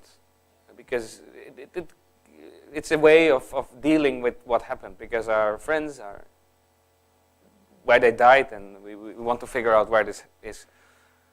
So I was like, okay, let's draw how the swimming pool looks like, draw how the house looks like. I'll play for last time. And within half an hour or 45 minutes, they were able to find it. Why? Because they had also the local knowledge. They say, we know which neighborhoods in Mosul will have houses that are that big that they will have a swimming pool. So then they just went swimming pool by swimming pool by swimming pool by swimming pool by swimming pool until they found the one that matched. And then they found reference photos from the ground, because there were some actually photos uploaded to Google Maps showing the area, showing the same wall, and so on. So also, after this stops, I would recommend to you, like, try to do this. Maybe with a photo of your friends, right? Maybe just a photo of Facebook. Try to see if you find the exact location as a game. And then maybe you will have some footage which is more serious, and try to do the same. It's really the best way to practice. Just start and think of it. What is something that leads me to the location? If it's a desert, well, it's probably not the Netherlands, right? You already can narrow down big parts of the world you can exclude, because you know. And then you go smaller, step by step, you start to narrow it down. And in case you have done that and you're still stuck with something, feel free to email me. I'll write down my email here. And just say, okay, how would you approach this? Because I'm happy to help with these kind of things. Because in a way, it's like a puzzle. It's like fun. It's fun to do.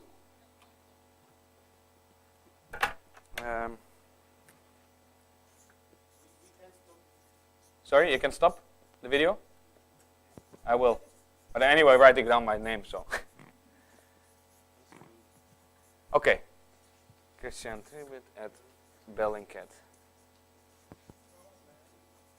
Sorry?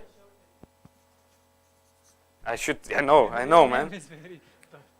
I know. We have, my colleagues now all have the email address with the first name and then just at Bellingcat. It's easy. This is so long, man. I know. Okay. If we would go to maps.google.com, we know the claim that this is in Kunduz. Google Maps, this is the map view.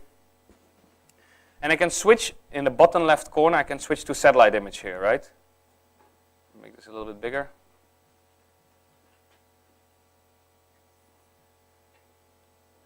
Now, when you start looking at this, it's immediately like, if you look at something like this, you're like, okay, there's probably, these houses are all way too small for what they're walking. You're looking for something, it's allegedly in a hospital, something we can find. Now, this is only, you can look like that all the time, but I also want to introduce you to a website which is pretty cool, and which is basically the Wikipedia for satellite imagery. Yeah.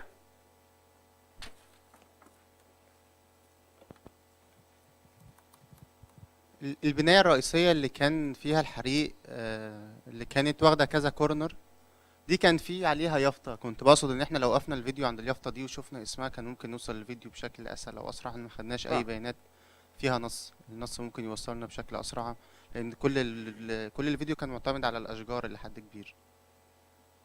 Yes. Where is it?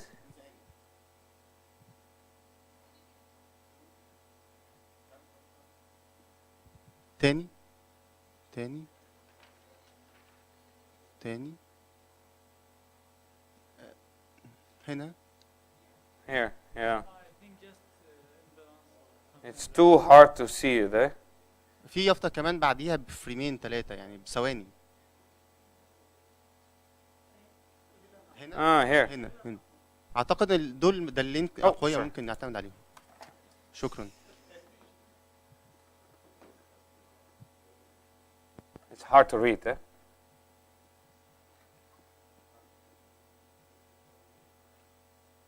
Oh, it's good that you see this, though. I've never seen this. It says some warning sign, eh? No guns.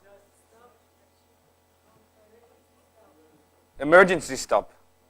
So it indicates it's probably indeed the hospital, eh? What I want to show you is this website. Like I said, this is Google Maps. This is Wikimapia. It's like Wikipedia for satellite imagery. And why is this useful? Because in countries like Syria, in Afghanistan, Google Maps is not as sophisticated as this. This is crowd-based. Look at this. If I'm interested in all the mosques, Jordan is pretty good on Google Maps. So let's go to Mosul. Let's say the visual clue on the footage, we suspect it is in Mosul. I can go to categories. I can also do this in Arabic. And I type in mosque.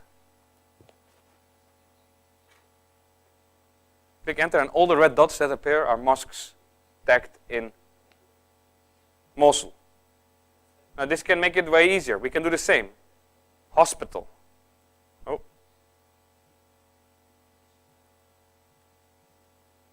There we go. That is not to say that this is verified, like Wikipedia, right? It's user-based. And it also doesn't mean that all the hospitals that are existing are on this map. But it's a very good way to start.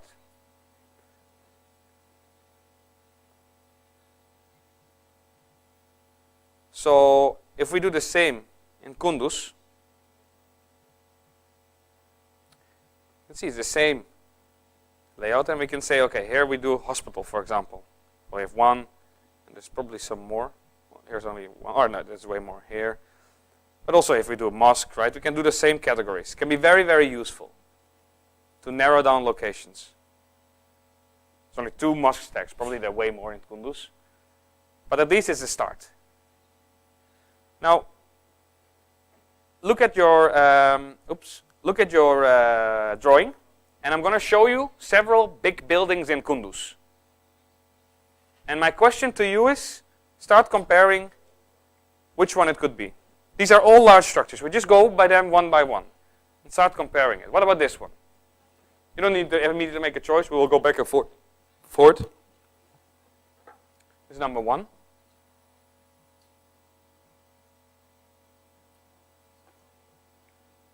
Number 2. And think of what you're actually looking at. If you're looking at a satellite image, this is not a walking path, but this is a building, right? How do I know?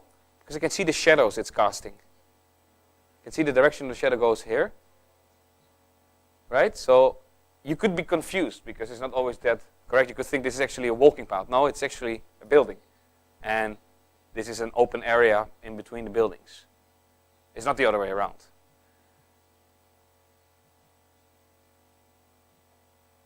Number 3.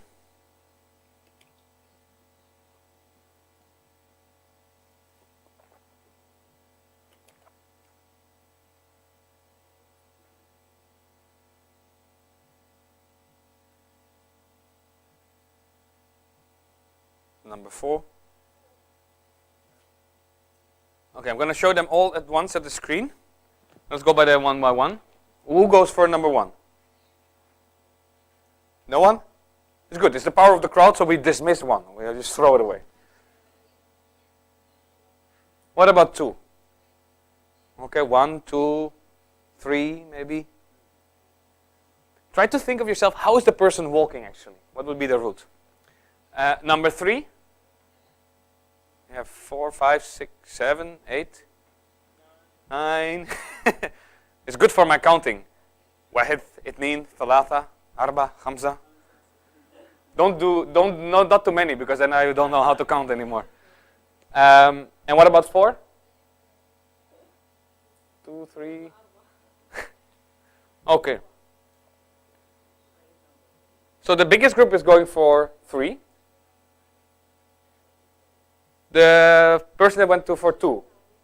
I'm going to give you the pointer. Just don't press the next one, because that's the answer. The top button you can use, and if you press it, you can use this one. So make sure not to press this one. But could you show by pressing this one how the person is walking? You think? Oh, there we go already. It's number 3. I should put like some blank slides in between or something. It is number 3. This is an image of the same from a different satellite provider. This is Bing, Microsoft Bing. Not Google. This is all Google. You can see Bing imagery is better, right? Which very interesting thing. Google is not uploading any imagery of Afghanistan and Iraq after 2004. Maybe has something to do with the US wars. Could be. But Microsoft just uploads it. So be aware, like Microsoft Bing can be very useful. I'm sending these slides to ARIJ so you can download them. And on those slides, all this information will be written about satellite services. Anyway, this is how the person is walking. So actually, most of you had the location right. And try to compare your drawing with what you see here. And actually those things, when he starts walking, right? You can see those, I think it's our entrances to the building. And they have like this small kind of roof above it. And you can actually see them here very clearly on the satellite image as well. And while he is walking like this, yellow, white, red, green, and then orange, this is where the sign is that you've spotted. And the ambulance is driving in a separate direction, right? Ambulance is going like this. It's going here around the corner. So this is a very basic way. If you have very little information, just the report of in Kunduz, a hospital was bombed, to verify where that material was taken. Yes? So something that really helped us is that you identified big buildings. But let's say I am not aware of the area at all. I only know that this is Kunduz. How can I estimate that this is probably a big building and that Kunduz doesn't have much big buildings to kind of narrow it down? Because that was a major clue for us. Yes, exactly. Now, if you would go to Kunduz, what I do, it's really just looking at satellite imagery. I go to the place, and I just zoom out. I'm thinking, okay, hey, looking here, zooming in a bit, and I'm just thinking like, what would a hospital look like? Probably not. What kind of location would a hospital be? If it's a house, it's going to be way more difficult, right? So it's really just trial and error. It's looking a lot at imagery. So the thing is, like, why I was a bit sad that this was only 2 hours is because usually we have those workshops very long, because it does take some time to go through the different ways of doing this. But the best thing I can say is just look for anything that has a visual clue. Like anything can be. It can be a row of trees. It can be, it can be so many different things. Good question, but it's really just by doing different examples. And that's why I said, try to do it with maybe some photos from friends on holiday. Try to see if you can figure out where they have their holiday. Any of that kind of information, right? Let's see what is going on Twitter right now. Maybe we can see a photo. What would be the visual clues? I mean, here, it's completely different. This is what we're working on right now. Very weird story. The Prime Minister of the Czech Republic says that his son, the son of the Prime Minister says he was kidnapped so that he not can testify against his dad, that his dad is a fraud. Really strange story. And we needed to geolocate this photo, this photo, this photo, and this photo. Within 2 days, we managed to geolocate all 4 of them. And this plays out. This is what I was doing at the night during ARIJ, because this is like 20th of November. I asked people on Twitter for help, so everybody starts helping and starts recognizing. And this is a really good example of what kind of visual clues there are in different kinds of photos. This is a very good one. We didn't manage to geolocate it at first. And people see, hey, there's a reflection in the window behind. Looks like this building. Looks like there's a building. Very hard visible. And here, we can see a parking lot on the background with lines on the ground. Very small details. And this took really long time. I spent hours looking at this stuff. And a lot of other people online, if you look at all the replies here, a lot of people are trying to help. And that's the great thing. So crowdsourcing in this can be very useful as well. The group and the knowledge of the group is way bigger. Maybe someone recognizes the logo, while I wouldn't have recognized it, right? So there's all these small things to look at, the details. Yeah, sorry, different question. لا ابدا ما كان سؤال، هو كان عباره عن شيء اللي انت هلا قبل شوي حكيته او الطريقه اللي جاوبت فيها. انا بعرف انه بلينكات بيعتمدوا بشكل كتير اساسي على المتطوعين، وهنا بشكل عام عباره عن مجموعه من المهتمين ومدققين المعلومات والصحفيين المتطوعين.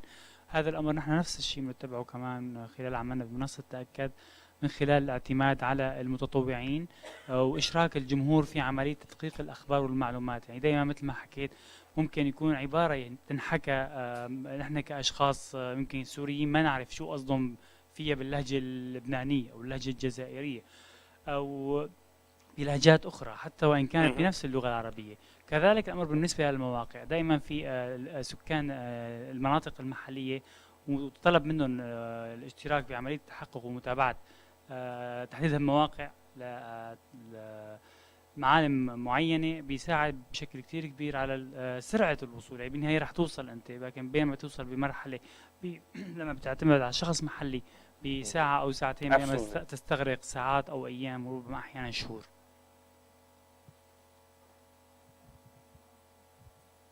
No, absolutely. Local knowledge beats nothing. And that's why also the group work is very important, right? Like I said, the BBC and the New York Times, major media, have set up teams to do these kind of investigations. And really there you can see the collaborative effort.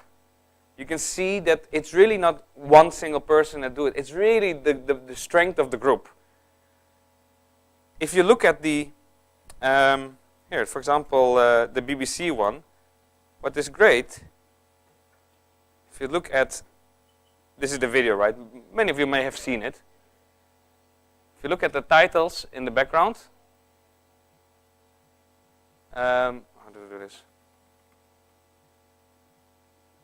Oh, this goes really fast.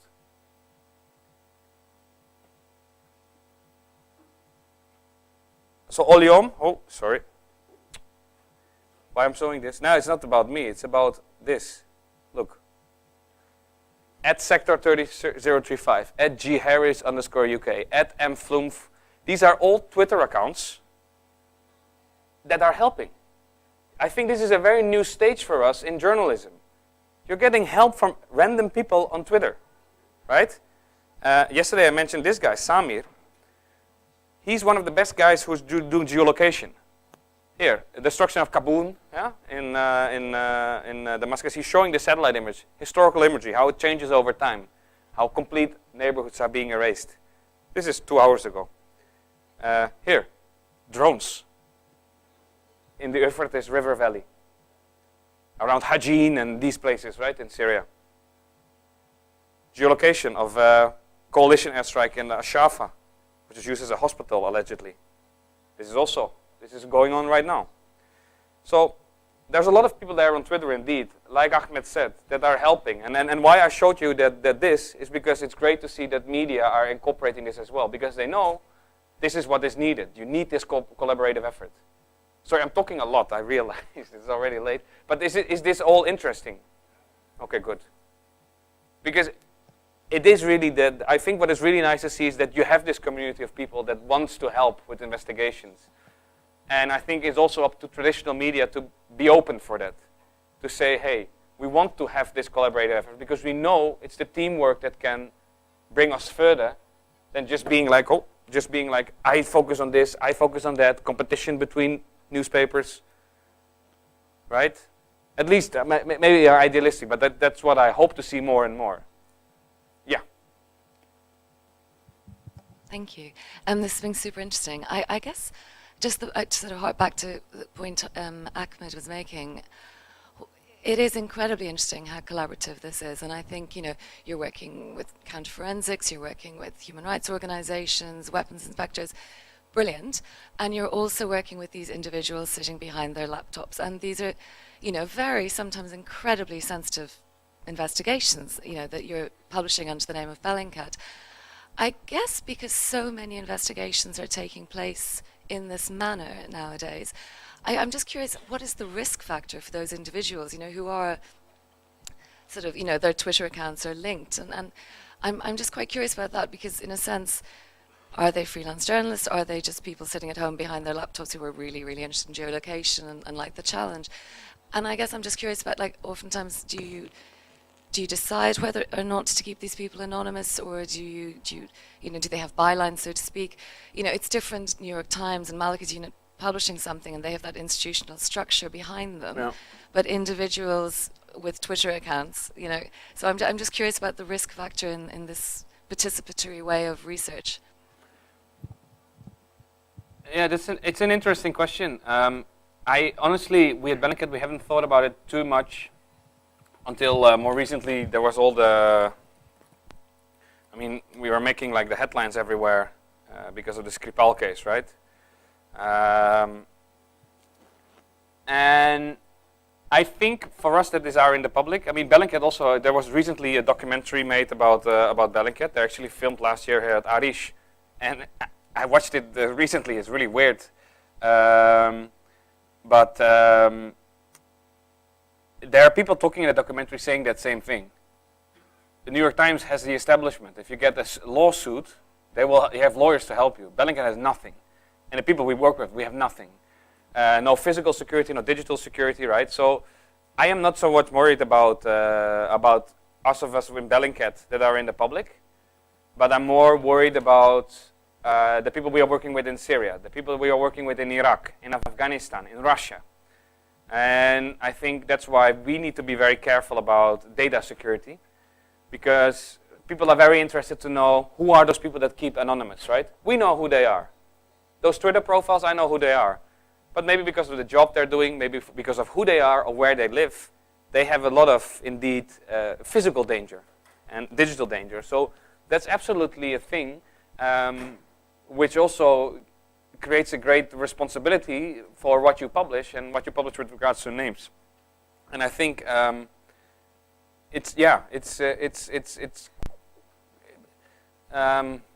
quite a lot of people choose to remain anonymous for that very reason. Yeah.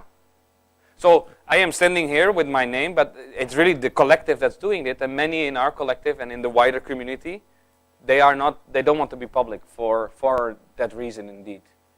And that's mostly, unfortunately, from, even countries like nowadays in Turkey, where people are just very afraid to show what they're doing, because, also this account Obetrix, for example, he's been several times on a list by the Turkish court, asking Twitter to shut it down because he says, oh, it's showing Turkish military operations, right? And this happens all the time.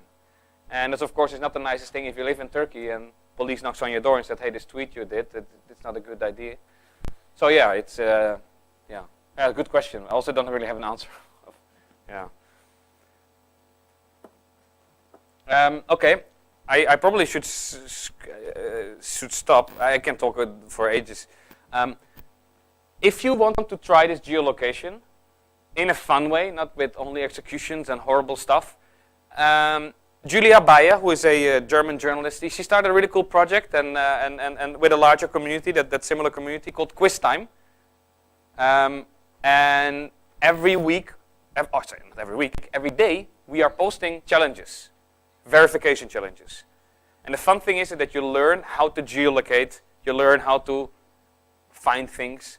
And the best thing here, again, is the collaborative effort. So people are working here together to find stuff. A lot of different questions. Here's the question. What's the cheapest entrance fee?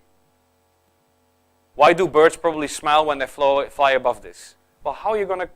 This is very good for you, Mahmoud. How are you... You have no idea where this is, right? How are you going to solve this? So every day we have those challenges, and if you're thinking, I don't know where to solve this, I tried, I click on the tweet, and I can go look under it, and I see how people are solving it. A lot of different people are replying, and interesting thing is a collaborative effort, and they always explain, we ask them to explain how they found it, and in that way you can find out a lot of information. Let's see, what is another one? Here, this is another one. This is what I did last week. This is probably one of the most beautiful places where I've ever given a Bellingcat workshop, but where is it? This is the only information you have. Exactly, very good visual clue. Railway line next to the sea. And if it's a sea, it's probably a sea, right? Not a lake. It could be a lake, but if it's probably not. Looking at the style, right? It's probably not Syria. Couldn't be Latakia or Lebanon. But especially not Afghanistan, because Afghanistan doesn't really have a sea, right? So they already narrow down a lot of locations. An interesting thing is how then people start to solve it. I mean here, and I love this, drawing colored boxes. Remember? This guy, satellite image, he managed to geolocate the exact location where I was and matches it with the stuff he's seeing. So it's really fun even just to go through this account, how people are solving it. And Amnesty and Air Wars have also started a big project to help them with geolocation and destruction in Raqqa.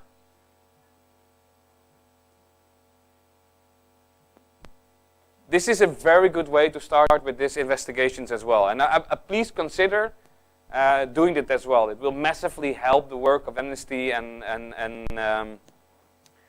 Air Wars to hold the US-led coalition responsible for certain things in Raqqa. I can try. I mean, here, another one. What was paid for this? What was paid? The question is, what was paid for this glass of beer? How much money? Well, what do you need to know if you want to know? You need to know to find the exact location, right? And you need to know the time of the year. Well, what time of the year is this probably when the trees are like this? Probably not going to be summer, right? What is the visual clue? What's the biggest visual clue in this photo? The brand, right? Exactly. So this is all you need to dig. You need to go down that rabbit hole. The beer. You see a building on the background. Can I geolocate this? And so on. Have a look at it. And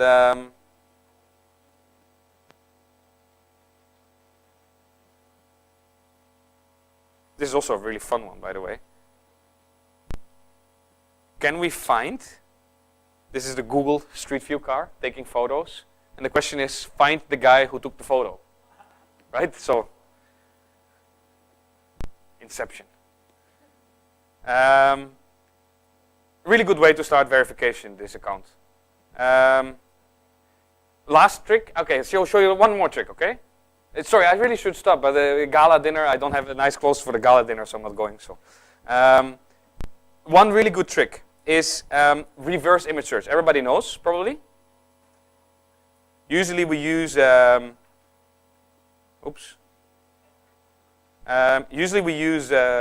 a search engine to type in a word and we find it. But in this case, you can use images, right? And the trick is that Yandex, which is the Russian kind of Google, you could say, is way better than Google. A lot of cats, really nice. Who doesn't like cats? But this is the icon for images. You will see Yandex is all the time stronger. Now I'm going to give you one example, then I really stop. But I think this is very useful. Sorry, I'm always going over time. But I will see when people leave that I really have to shut up. Just a trick. Yandex, basically what does a reverse image search do? It looks on the internet for similar or the same image. Now, Google is very good looking at the same image. Yandex is very good at looking at similar image. Why is this useful for geolocation? If the same place has been photographed before, you may be able to find it back. So we have Google, we have Bing, we have Yandex. Forget about TinEye, it's not very good anymore. But those three are very good. Let me show you one scary example. We can do this just as a test, but you don't need to do it now. My colleague made this, so bear with me, you will see me, a Bellingcat investigator. But Yandex is so good in facial recognition that if you upload a photo, if I make a photo here of Ahmed, and I crop his face, and there's public photos of Ahmed online, there's a possibility that Yandex will find it. This is me presenting, and if you put this in reverse image search, this is from a video file. So it's not a static image. But Yandex is so good that it will find me and recognize me and gives me all the other photos. Yes, 2 days ago we had a workshop here. We did it with Rana Sabah, the ARIJ director, right? It worked. And you can do it with anyone. It's fun to try this sometimes out with yourself, and scary especially. Look, Google finds nothing. Google says it's public speaking. And it finds a lot of people. I hope I don't look like, who is this again? You recognize, right? The Indian Prime Minister. But it's the same poses they're doing, public speaking. Bing, no results. I mean, I think I really need to have to worry about doing more exercise. I'm becoming fat if I look like this. Yandex, look, TinEye, nothing. I told you, forget about it. Yandex, the Russian one, finds a lot of different, well, this is not me, you can see that, this is also not me, this is me, this is me, this is me, this is me, this is me, this is me, this is me. That's bizarre. And the thing is, you can do this with photos that have never appeared online. Like a photo that I take now of a person here, if it has a relatively public profile, you can find it back. And with geolocation, it's the exact same thing. And you may think, look, this is 90% of the time, 95% of the time, this doesn't work, right? But try it. Always try it. This is one of the bizarrest examples I can give you of how strong this is. Dutch security services expel Russian spies over plot targeting chemical weapons watchdog. Long story short, the Dutch foiled these Russian spies that were trying to hack the OPCW, the organization that investigates chemical weapons, the Duma attack, 4th of April this year. Dutch Ministry of Defense publishes the files of those spies. This is a Russian military intelligence officer. This photo hasn't appeared online anywhere. I mean, it's a spy. It's a military. The funny thing is, they also published the passport file, and the Americans blurred out all the details. The Dutch are like, nah, no way, we'll just even make it easier, we'll just write them down here as well. But here's the thing. This is a military intelligence officer. You put that image, this one, in a reverse image search on Yandex, you get results. All of these guys are different persons. But the first one, this, bear with me, Alexei, 1977. So how old is he now? 2018? 41. Bear with me. First photo. I arrive on mylove.ru, a dating website. And who do we have here? Alexei, 41 years old. And actually further investigation showed this was the same guy. Funny thing is, the photo he took, Geolocation. Well, bear with me, wait. Does anybody recognize the logo on the background? Panasonic, very good, Bart. Panasonic, look at this. You go to Moscow, you find buildings in Moscow that have Panasonic on top of it. There are not that many. You use Google Street View. I drop it here. Right, this is the famous Street View. You have Yandex, by the way, that search engine has it too. Here, on the behind me is the Russian Ministry of Defense. And look what we have on the other side. The Panasonic building. And if I compare it with his photo, made the nice dating profile during a lunch profile. I mean, everybody needs love after all. But this shows the strength. And last but not least, try this as well with original images. Like for geolocation, reverse image search can, for northern Cameroon, probably not. But for more famous locations, something like this, you have no idea where it is. This photo has never been published online. This was taken by my colleague. I will share those slides with you. In Google, it tells me it's a hill. Well, great Google. You know, like a hill. Doesn't bring me any further. Bing, not many results. TinEye, like I said, forget about it. Yandex immediately finds the first three are matches. And what is this?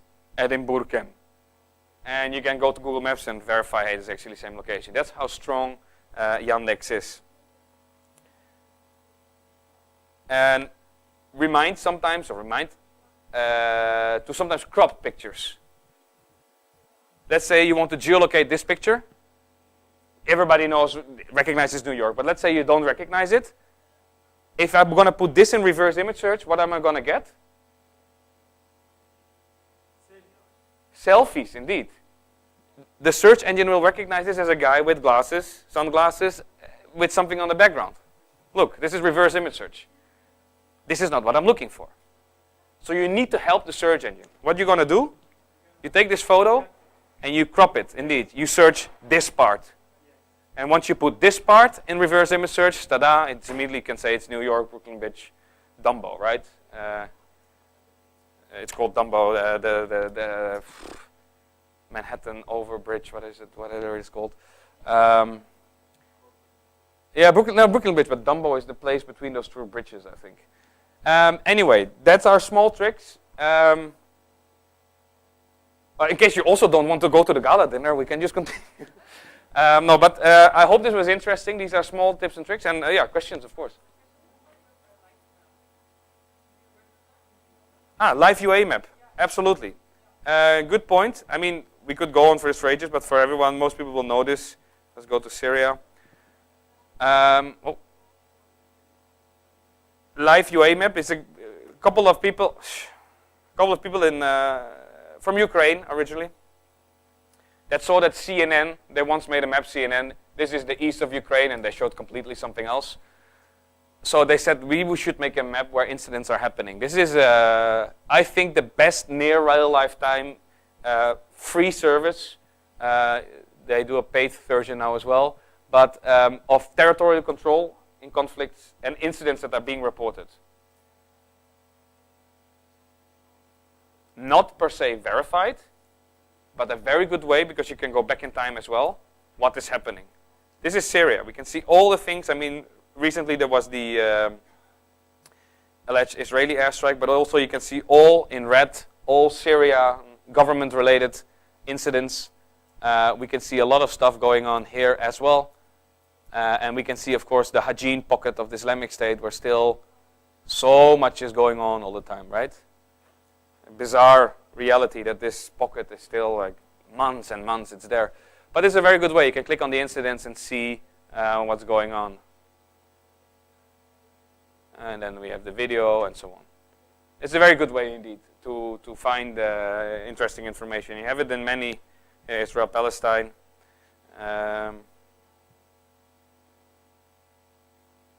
I mean, here, Golan Heights, of course, is what I was talking about, right, recently, these things that were going on.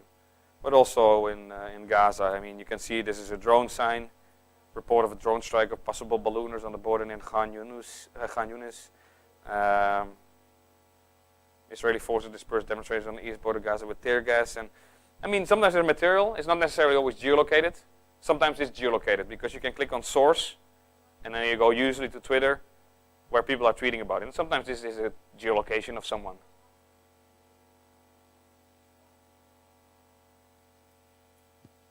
More questions? Okay. I'll make sure that ARIJ will get the reverse image search and geolocation slides. And what you will see there as well, bit.ly/bcattools, is the toolkit of Bellingcat. And in case you're interested, it shows all the satellite services, the free ones, which we are using. Most of it is freely available. So it's the first section, and it says what it does, why it's good, why it's not good.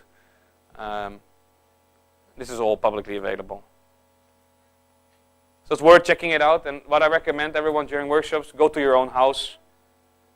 Go to each same location with all those different services and see how they differ from each other. Some is high resolution, some is low, some has a lot of historical data, some has nothing, some is, you know, like, and you get a feel of how you can use them.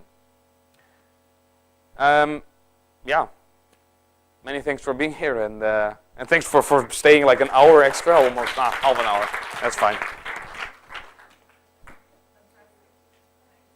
Thank you. Happy to hear that.